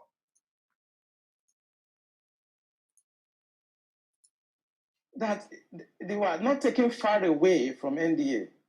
That every morning they hear the parade and the programs going on in NDA while they were in the camp of the terrorists. You are right. These people live around NDA. It's about social-cultural issue. As long as you're a Muslim and you speak Fufude or Hausa, you can do whatever you like. Did you hear that? As long as you are Muslim, you speak Hausa or Fufude, you can do anyhow. And this is the fact. This is the fact. And I hope that Nigeria will begin to speak the truth now, because this is the fact. This is what we have been preaching all this while. We have been preaching it. Today, Mope is not interrupting this man. Today, the channel television presenters, they are not interrupting this man. Unlike before. Before you can mention two things. Before you can security, Look at them. They paid attention. Did you notice it? All of them were, the cold blood was going through their vein. All of a sudden, they are paying listening ear to somebody who is talking against Nigeria. All of a sudden, I want you to go and pay attention to Mope's interview before the Taliban attack. Go and pay attention to it. Just go there and, and compare and contrast. You see the way everybody, all of them relax. Allow this man to talk because they are not getting the picture. They are not getting the picture. Now let us watch. Fraternize with the military and go in and out of the barracks. You are saying that the attack did not happen on Friday. Of course, it will not happen on Friday, but they have enough time to carry out surveillance. They have enough time to have insiders that will work with them. The problem is that journalists should go around our military institution this Friday and carry their cameras and see the decadence, the security breach that goes on every Friday in all military institutions across Nigeria. Okay, now the question is, since after this man said this thing, have you watched channel television go on? Friday was yesterday, day before yesterday now, right? Day before yesterday. Did you see in our, at least I have not been following them, but if you see a video where channel television have been to any military formation to confirm this allegation and show the video to us? If you see that kind of thing, show me, because I have not seen. But if channel television were actually that professional to begin to solve Nigeria problem and put the people on notice, what they should have done? They should have just, this Friday now, this past Friday, they should have just taken their camera to the nearest military formation to see things for themselves and show it to Nigerians. Whether they do that to Samanek, I don't know. But we are waiting for them. We don't know how many years it's going to take for them to visit any military formation to confirm this allegation. Or do you say it's allegation? Some of you who live close to barracks and close to all this military formation, are you not seeing it every Friday? Every Friday. That is a process. It is called the Islamization mechanism put in place. It has been there for decades. When you go now to say, don't open your door. Don't open your door. Don't open your door for Friday Islamic prayer or something. That is where the war will begin. Any day, anybody in the barracks say, this cannot happen. We are not in a Muslim country. You cannot open this door for everybody to come here to pray. My brother, you have declared war. That is where the war will start. That is exact, and the war will start right there. Right there. I challenge any military who say he's a Nigerian. I challenge any, even if you are brigadier general or major general, anywhere you are, including in Enugu, where they have all this. If you say you are a Nigerian and your Nigeria is a secular state, I challenge you on Friday, close the gate. Because there are people who will leave their mosque. Remember that the mosques are somewhere in the cities. If you think you are a Nigerian, close the gate on Friday. When they are trooping in, tell them, oh, we are beginning to have a change here. This is misrepresenting the nation. Islam is not a state religion in Nigeria. You will, right there, they are going to burn you alive, and nothing will happen. The war will start there. But you know what? If you doubt what I'm saying, try it. If your father or your brother or anybody is a commander in any of the military formation and is a Christian, let him try it. That will be his end. And then you will understand what we're talking about. Then you understand what is going to come. Because the anger they are going to use to burn that person is the anger they will use to attack any day they are going to rise up against you. Okay? Now let us watch. And tell the Minister of Defense to put a stop to that. The defense institutions, they are sacred. They are not where people can come on Friday, open the gates because they want to come and do Jumat. You see, the man is challenging channel television. The man is challenging channel television and the news media. He said, go to every military formation on Fridays and see things for yourself. And then he said, challenge the Minister of Defense to put a stop to it. They cannot do it. It's a challenge. Now, let us put the video so that you hear it from the beginning to the end. One moment.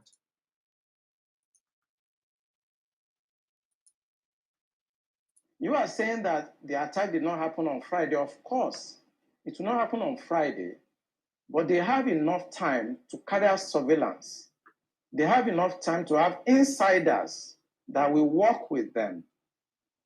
The problem is that journalists should go around our military institution this Friday and carry their cameras and see the decadence, the security breach that goes on every Friday in all military institutions across Nigeria, and tell the Minister of Defense to put a stop to that.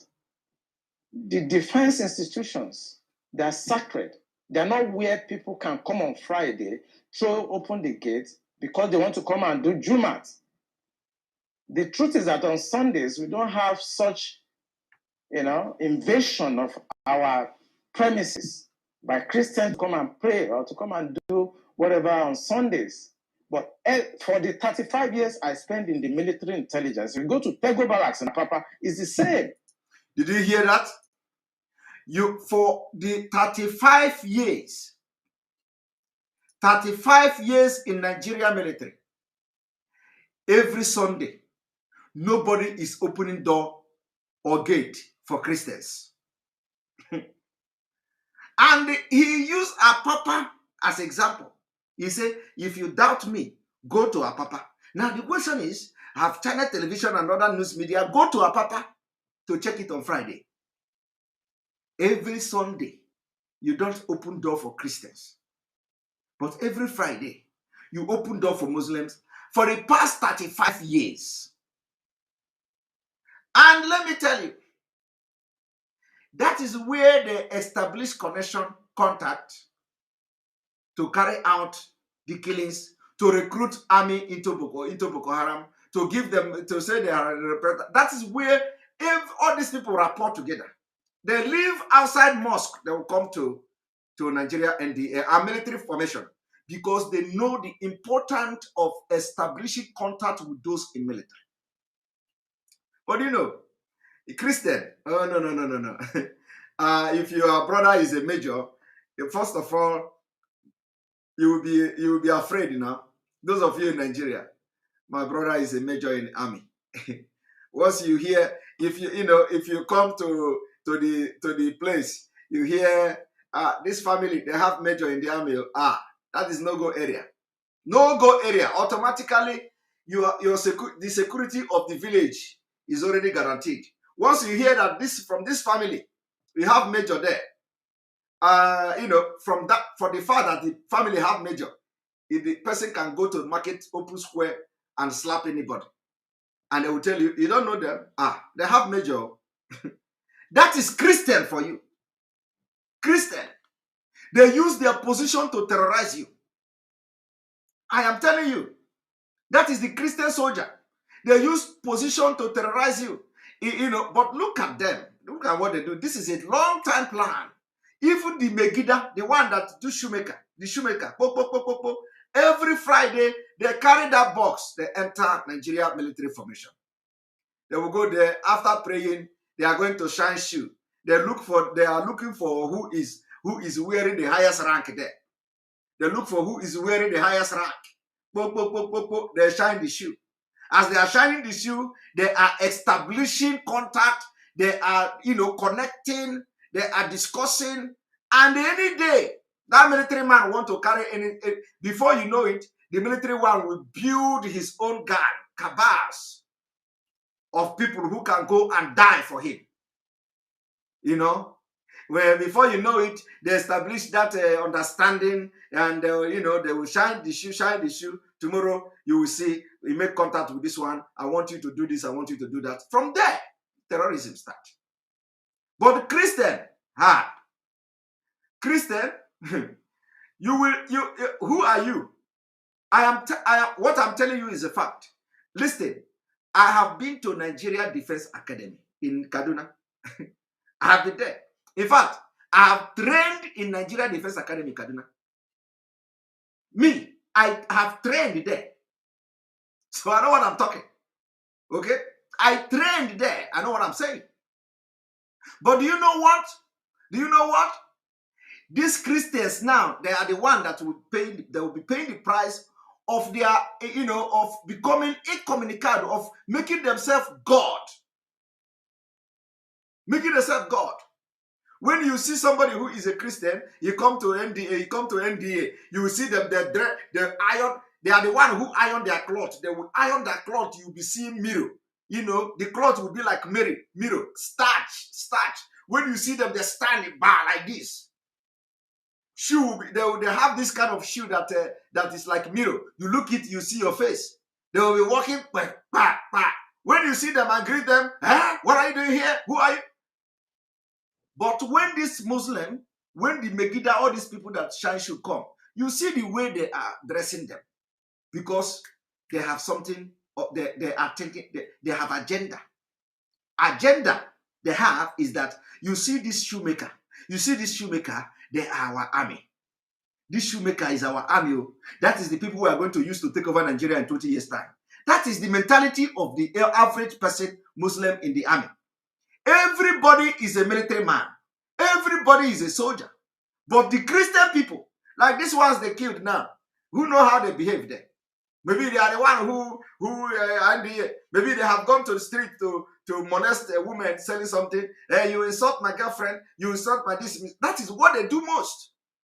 Look at the video. Look at the video of a policeman molesting a woman. A video. When you look at that policeman now, you find out that that policeman is from the southern Nigeria.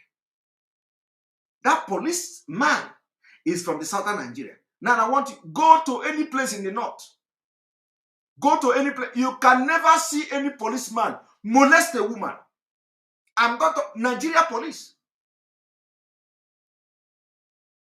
You can never see any Nigeria policeman molesting a woman in the north. It can never happen. It can never happen. Because even the beggars in the street, they know Major General. Beggar. I am talking of people that beg in the street. Because you know why? They go to mosque in the barrack. That is where they go to pray. So they know Major General. They know Captain. They know Major. They know people. But you, as a Christian, once you become ordinary, that you getting admission self into NDA, your family will raise their bride price. Bah! If the bride price in your family was 20,000 naira, immediately your brother enter a Nigeria Defense Academy. Bah! The price will catapult to 50,000, 100,000, 150,000. Do you know they have somebody in the NDA? You have not graduated though.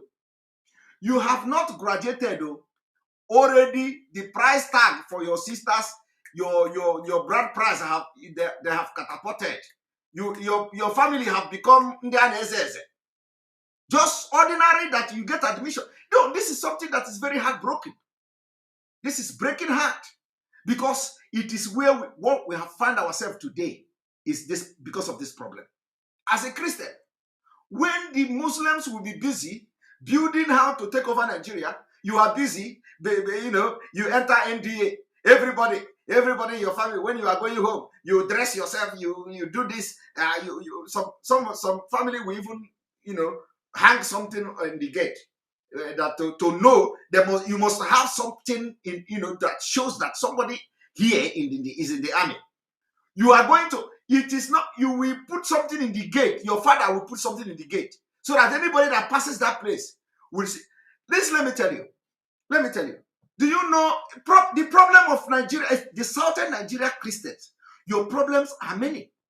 Do you know that it is only in the south that you will see somebody going to police to get, going to police to get some kind of document?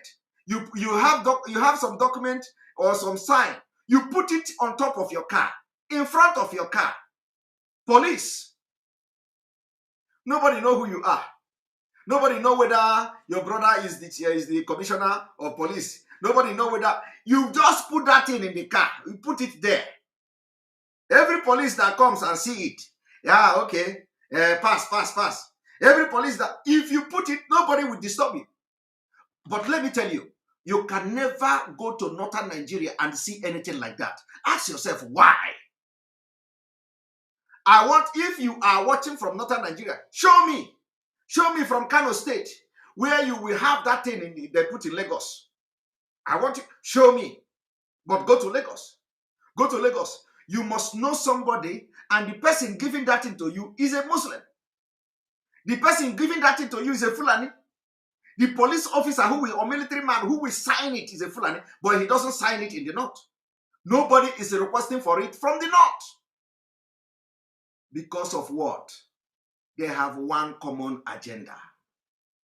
Common agenda is that everybody is their army. Everybody that is bowing down is their army. Once you come to the mosque to pray every Friday, you are a special breed. It doesn't matter what you do.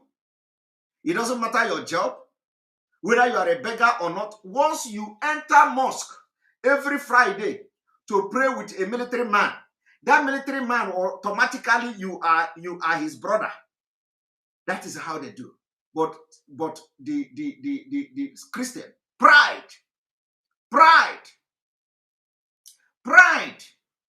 and the point. What I'm telling you, this must stop. This must stop. Pride. You enter NDA. All of a sudden, everybody now doesn't make sense to you because you are a military man. And once for some of them who will have girlfriend now, come and see where they are, where they are, trying to prove to girlfriend that they are Nigerian army.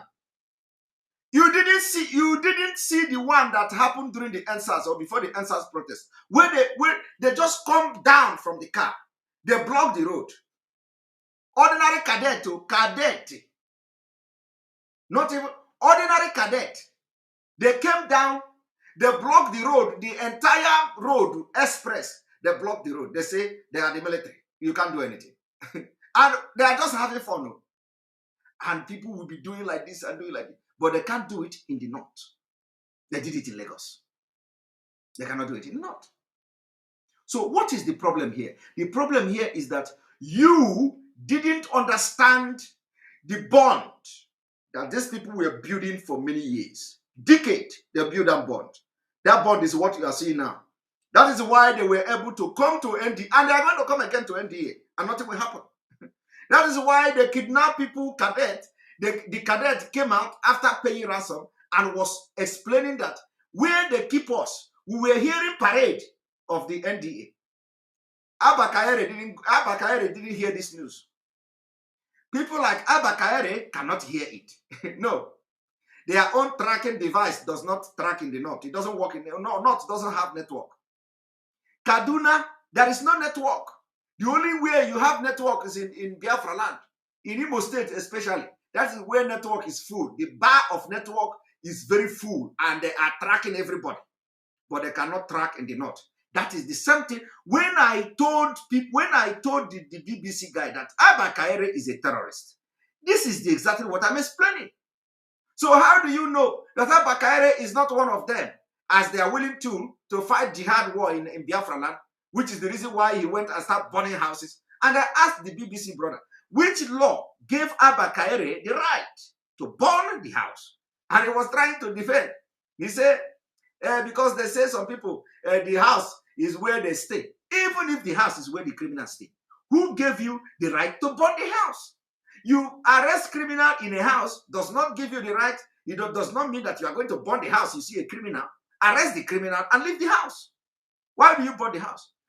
The only reason why Abba Kaere burned the house is because of his terrorism ties, because of the jihad ties, because of the Taliban attitude of conquering and creating fear to the eastern Nigeria. And people refuse to understand this. So we are going to stop here. Tomorrow we continue with the part 3 of this exposition. Now we are going to bring you in for comment. Comment has to be very fast because I don't like this broadcast to stay more than 2 hours. I don't want it to stay more than 2 hours. So thank you very much and join the interactive section of this broadcast. Here we go. Click the link and join us.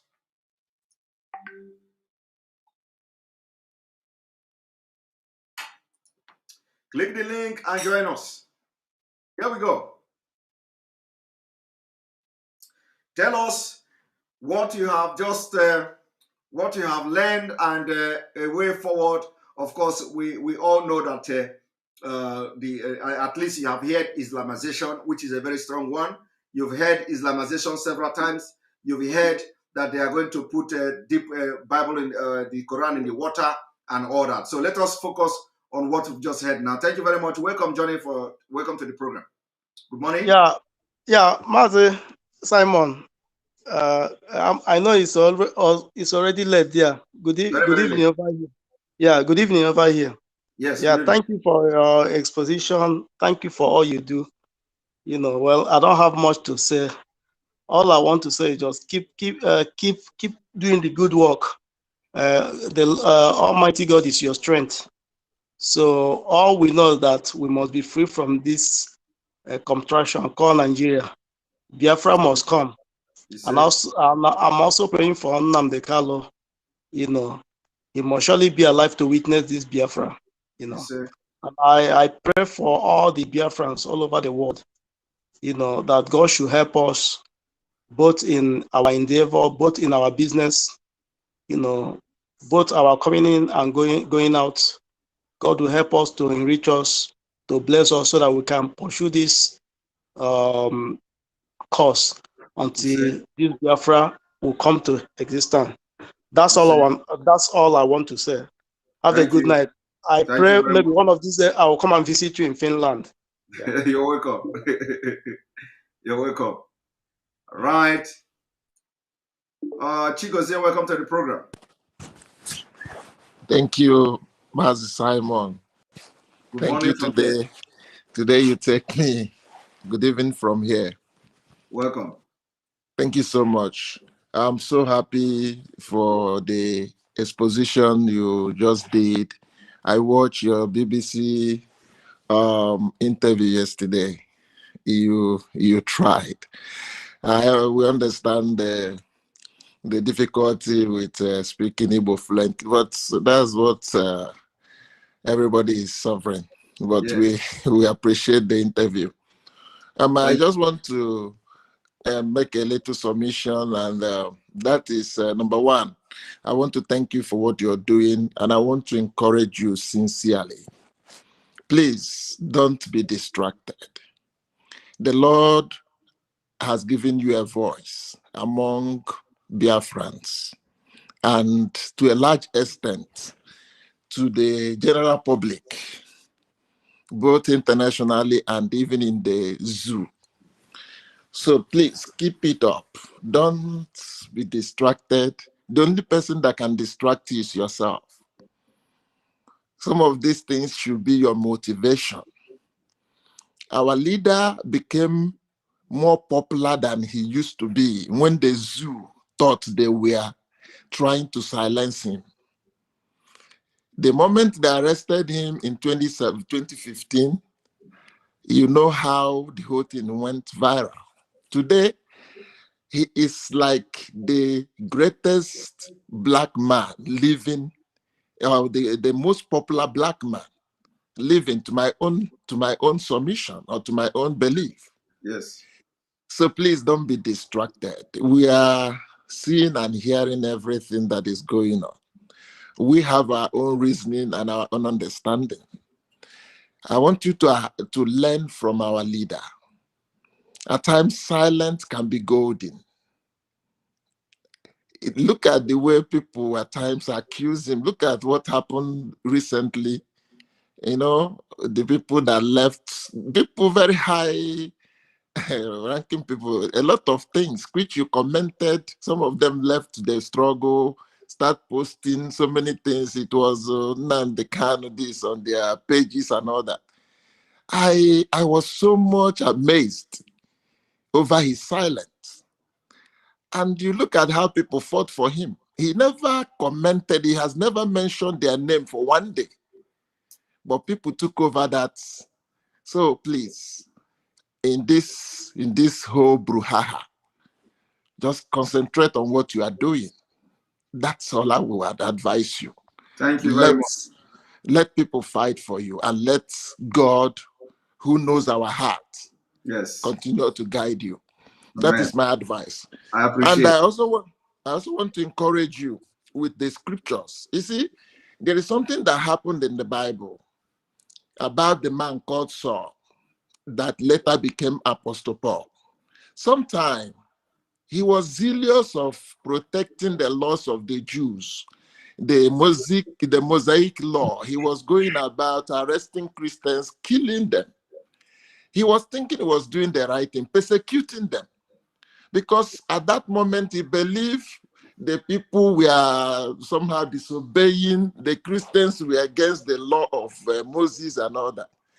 Little did he know that he was in error. He was persecuted until the day Jesus called him on his way to arrest people. He became the frontliner of what he was accusing. So please, let that be your watchword. I don't want to mention names. We are listening and hearing everything, but it's okay. Just focus. Thank you very much. About the exposition of Kunle, for those that are surprised, personally, I am not. Because why? One thing people have failed to admit is this, that Nigeria has been restructured over and over. I listened to one of your broadcasts when you said that. Nigeria has been restructured and restructured and restructured to a point where these beneficiaries want it to be. And I'm telling you the truth. If we like, let them shout it now from the next year. They can never restructure it to come back to favor the Southerners. That's not possible. They took years to restructure this system to be where it is today. And all these things they are talking now, one thing that pains me is everybody will come. When Malia, was his name, Obadiah came with his own, almost what this Kunle was saying, he ended up by saying, I believe in one Nigeria. This one too, he came up. He now said, I'm a federal man. And all these things, you are seeing it clearly that these people are in a hurry because of Fulani. They have seen that their actions is now clear to people. They are no longer hiding it.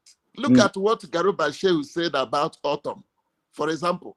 For those that are saying election, or this, that, look at what somebody say he's representing presidency said in the public.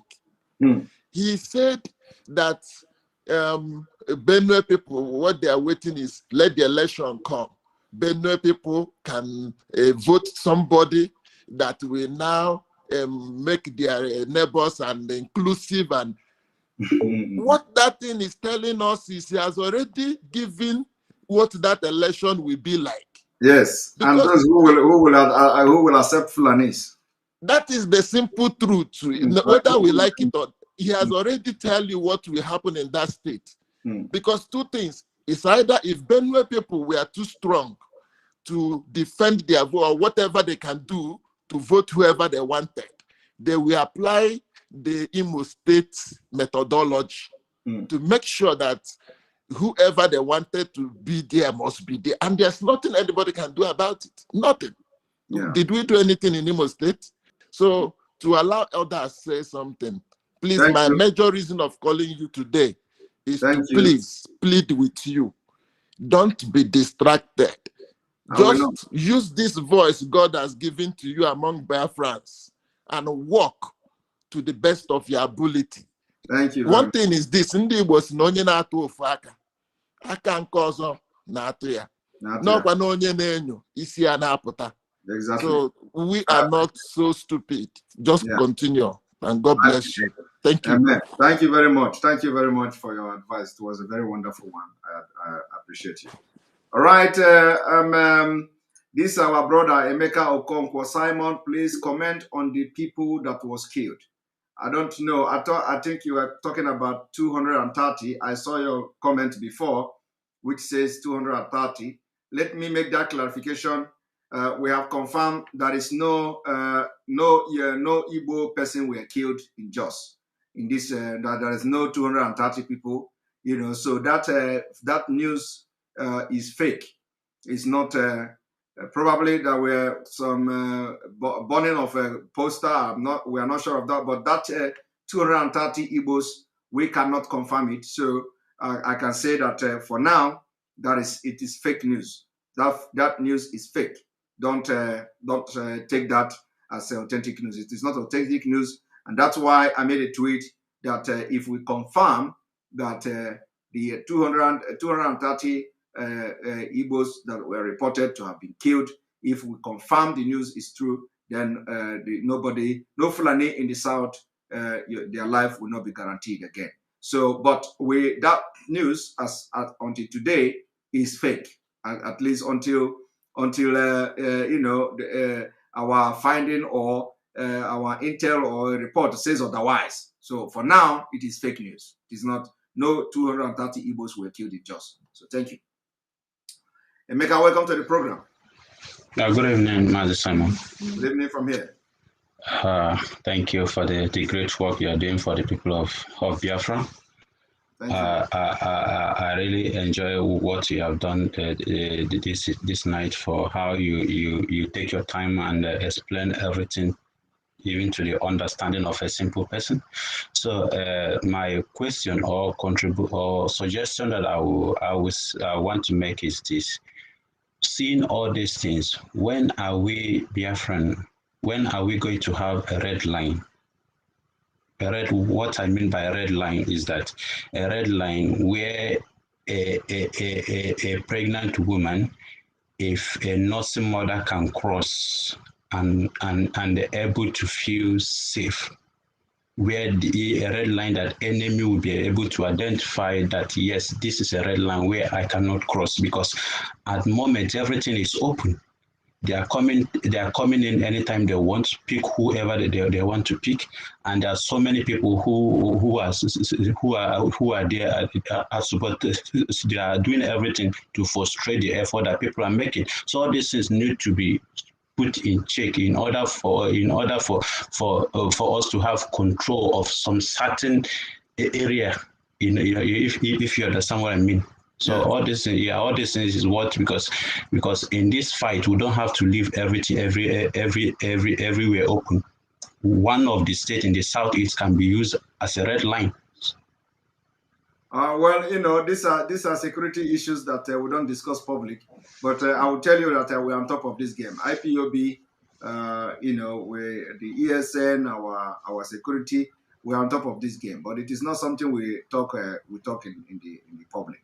But believe me, it is not going to be easy for anybody. Not from our side, but from their side. So I think when the time comes, We will give them what they need. We will speak in a language they will never understand. Thank you. That's what I can assure you people is that make sure you support ESN. Very, very important. Because for this to happen, you need to, you know that you need money. It requires money. We need tanks. We need everything that is needable. So, and don't say because of some gossiping like women. So for that reason, you are not going to support. No. I'm not buying. I'm not even into that because nothing will discourage me. Yes, nothing. make sure. Nothing.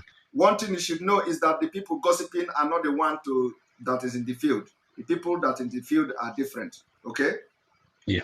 Thank you. That's fine. Thank you. All right, Obi Uchenna Joseph, welcome to the program. Good evening, Mr. Samuel. Good evening. Welcome to the program. Sorry, I have to pause my studies. Okay, go ahead. Something I just want to give a quick one here. I think with my little experience, I think it is actually time that we begin to look on how to give all these governors a total hit, in Biafra land. Because I listened to a particular comment that this man was making. That he is giving the Fulani, and if who wants to marry any Igbo lady, a millionaire support. Sorry, and then any Imolite father who refused to give their hands in marriage to a Fulani man will be fined $1 million.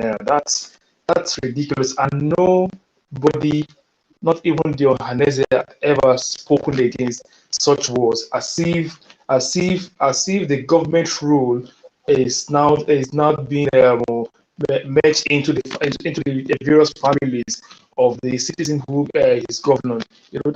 That's a very big slap, but none of them could even speak up and condemn his words, because he cannot dictate for any father. He never trained the children. You understand? But that's by the way. And number two is this. You said something during your interview. I won't call it a debate. A debate with the BBC Igbo guy. When he was asking you what if this don't happen, you told him there's an opportunity, there's a possibility of government on exile. But to my great surprise, the HOD was saying something about that cannot be done. I guess they misunderstood you, because you were trying to cover up further questions that could bring in more flames. Making him, because we all know that it's not possible that Biafra exile is declared with our leader being around. Now, the issue, what I'm trying to say is this: we don't need, the DOS do not need to begin to allow people to notice that there's an incitement of words. You are working, they are working. I think at this point in time, we should put all hands on deck, because these people are in unity, working hand in hand, and majority of them are ready to die for this Islamization. So, and looking at the table now, IPOB is the only Biafra group standing that is upstanding and then fighting against this government. I think at this hour of time, I know the DOS, I know they are all listening to your broadcast. I think it's high time for them to keep every bag of misunderstanding one side. Put heads together. You are doing a very fantastic job. I tell you, everyone is not even missing that vacuum of our leader much like that, because you are doing almost the same thing, exposing their evil plans. You understand now? And like Obasan just said, he said Buhari made the biggest mistake because the person who is taking over the charge of the broadcast is even more dangerous than Mazi Kanu, which is you. You understand now? So yeah, my brother, we don't even need to go there. Listen, let me tell you, the issue of the Biafra government in Ezra. You see, like you rightfully said, some people may misunderstand me. You see, I am operating in a very high frequency, and sometimes when I make a comment, people may not understand me. You need to operate in the same level of frequency that I'm operating for you to understand where I'm going. Yeah. Today we have what we call the Biafra government in Ezra. It is existing. Are you aware of that? No. Okay, now you are hearing it for the very first time. We have what we call the Biafra government in exile.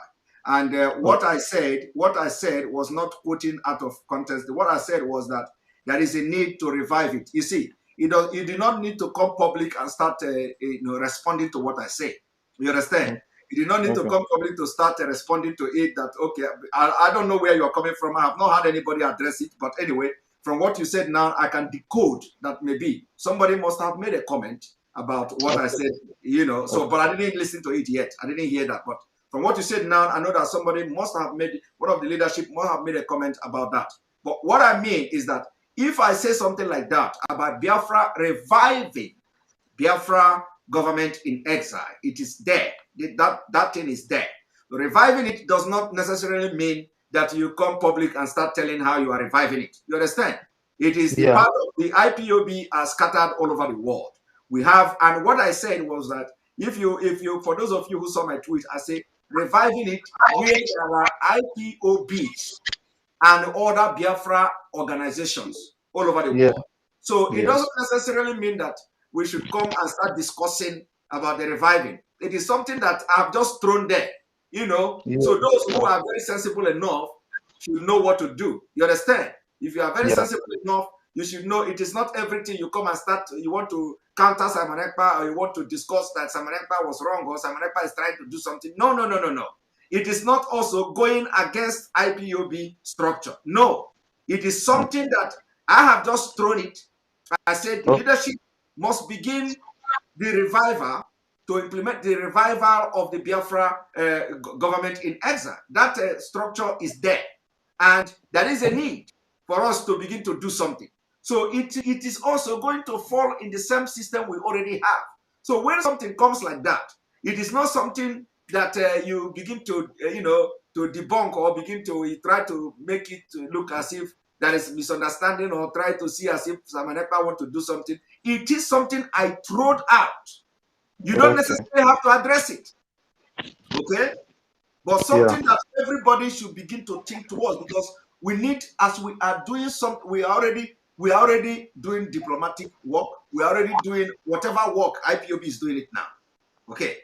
But then that thing I put on the Twitter and mention it in that BBC interview shouldn't be misconstrued, shouldn't be misunderstood, shouldn't be misquoted like I'm trying to bring confusion or that. You see, leadership is something that not by garagara. I have always been saying it. When somebody says something, don't just come and start talking without having in-depth knowledge about what the person is talking about, so that we don't end up making mistake.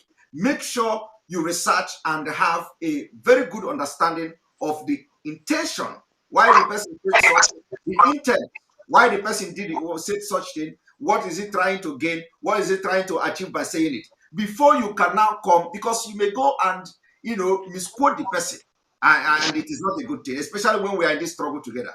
So please, people should not misunderstand when I say Biafra government in Ezra, because that structure is already existing, and at some point we need it. It may not be, we don't need to come and say everybody that we now have government, but the one we are going to be doing, you are going to be seeing it. So that's what I mean, for those who may misunderstand me. Okay, for me, I want to round off by saying categorically, at this point in time now, I believe that the Nigerian government are actually feeling the heat, and at the same time, the Eastern governors are also feeling the heat. I just want to pray for. I just want the intelligence of the Anambra people, because they are the one who will start up no election in Biafra land. If they put their force together, if and make sure that Anambra election do not hold, I could tell you categorically, Simon, nothing like another election will be held again in Biafra land. Trust me. Thank you for the good work that you are doing, and I know wherever our leader is, he is most happy with you, irrespective of all the attacks and the challenges. God bless you. Thank you very much. Thank you very much. All right, my time is already up, but I think I have a lot of new people here today. I have a lot of new people. Ejiofor, welcome to the program. Yeah, good evening, Sir Simon. Good evening. Please talk very fast because my time is already up. I want to take a few people before I go. Okay, I'm very, very happy hearing from you today. It's my first time coming to your life like this, like getting on life. What I want to say is nothing much, but it has been giving me a very, very deep concern and sleepless nights whenever I wake up and whenever I sleep and wake and realize that this is really happening. And yes, I know everyone is trying his or her own possible best, but what I don't want to go in the other side I wanted to go based on you have already said something about it. But what I just want to encourage you more is keep on doing what you're doing. Never relent. No matter how the challenges are coming, our leader always says something. We are stubborn. We are that if the zoo are stubborn, that we are times 10 more stubborn than them, that we are unforbiddable. That is the word of our leader. Exactly. So please, always keep that strong spirit in you. And I so much believe in you. I listen to you every second of the day whenever you are on. Because if not you, I'm really, really sorry to say this. If not you, my brother, a lot of people by now will be, if you cry and cry and cry, you will lose hope. But you have really given millions of people hope. You are our voice. If not you, our leader, I don't think I'm listening to any other person. You are our voice. My So brother, please, let me tell you, if I am not here by now, somebody else will be here too. That is how God do it. Because Biafra is coming. So God will always bring somebody. all in on in alụ ọlụ Chineke tụnyere gị a na-eruga ya ofuma o nwere ndị ọ bụ ha na-arụ ya ha na-eme abuse, but you are doing it, you are accepting everybody's manners in their different way of understanding. You listen to people, you allow them to say their own view, and you digest it. You correct them where you are to correct them. That is the reason why I said Nekere Oreke. I really thank you so much. At least I'm going to sleep like a baby today, hearing your voice. I appreciate a lot, and I pray may Chukwu Okike Abiamas continue to give you more strength, protect you, and guide you whatever you are doing. Thank you for having me. I appreciate a lot. Thank you very much. Thank you very much. I appreciate it. Thank you very much. All right, Chief Dr. Nwamara, welcome to the program. Thank you, my brother. Yes, good evening from here. Thank you, Mr. Simon, and welcome. Quick one, very quick one. All right. To every Biafran listening, I want to say this: if you do not have any positive thing that will encourage people in the forum, please don't come on air to air such things. It's not the best.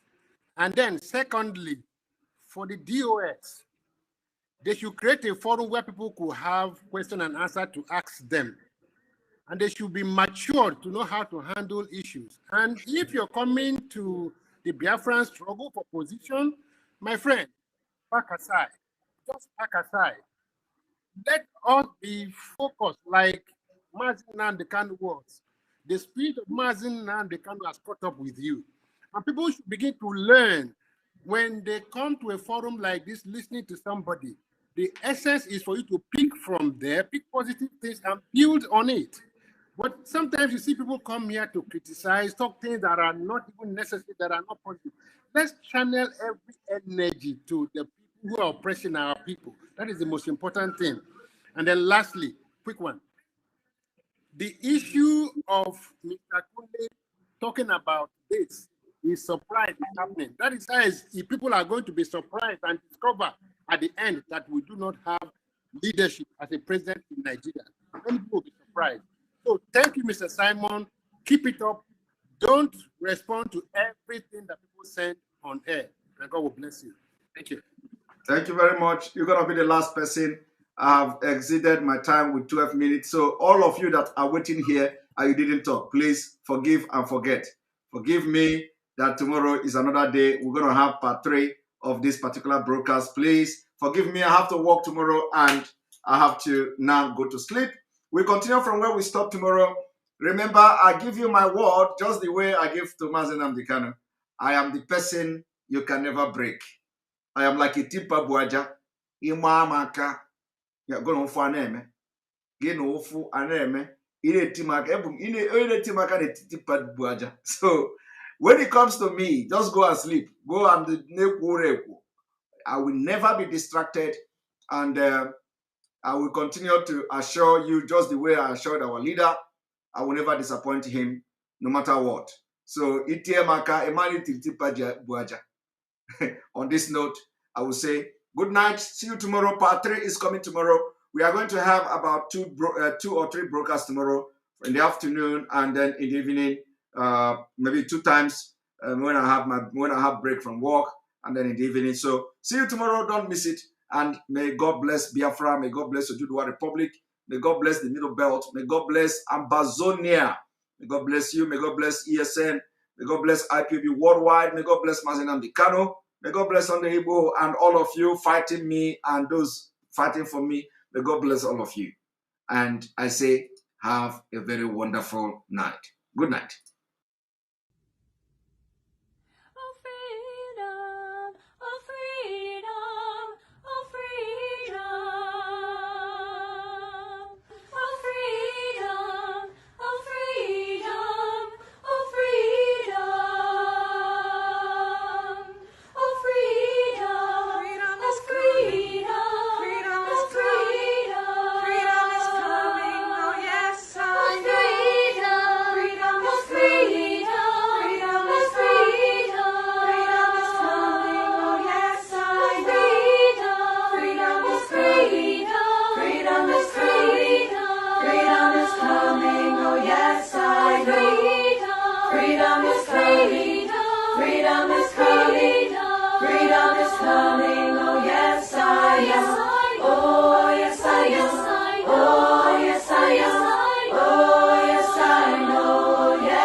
Freedom is coming, oh yes, I know.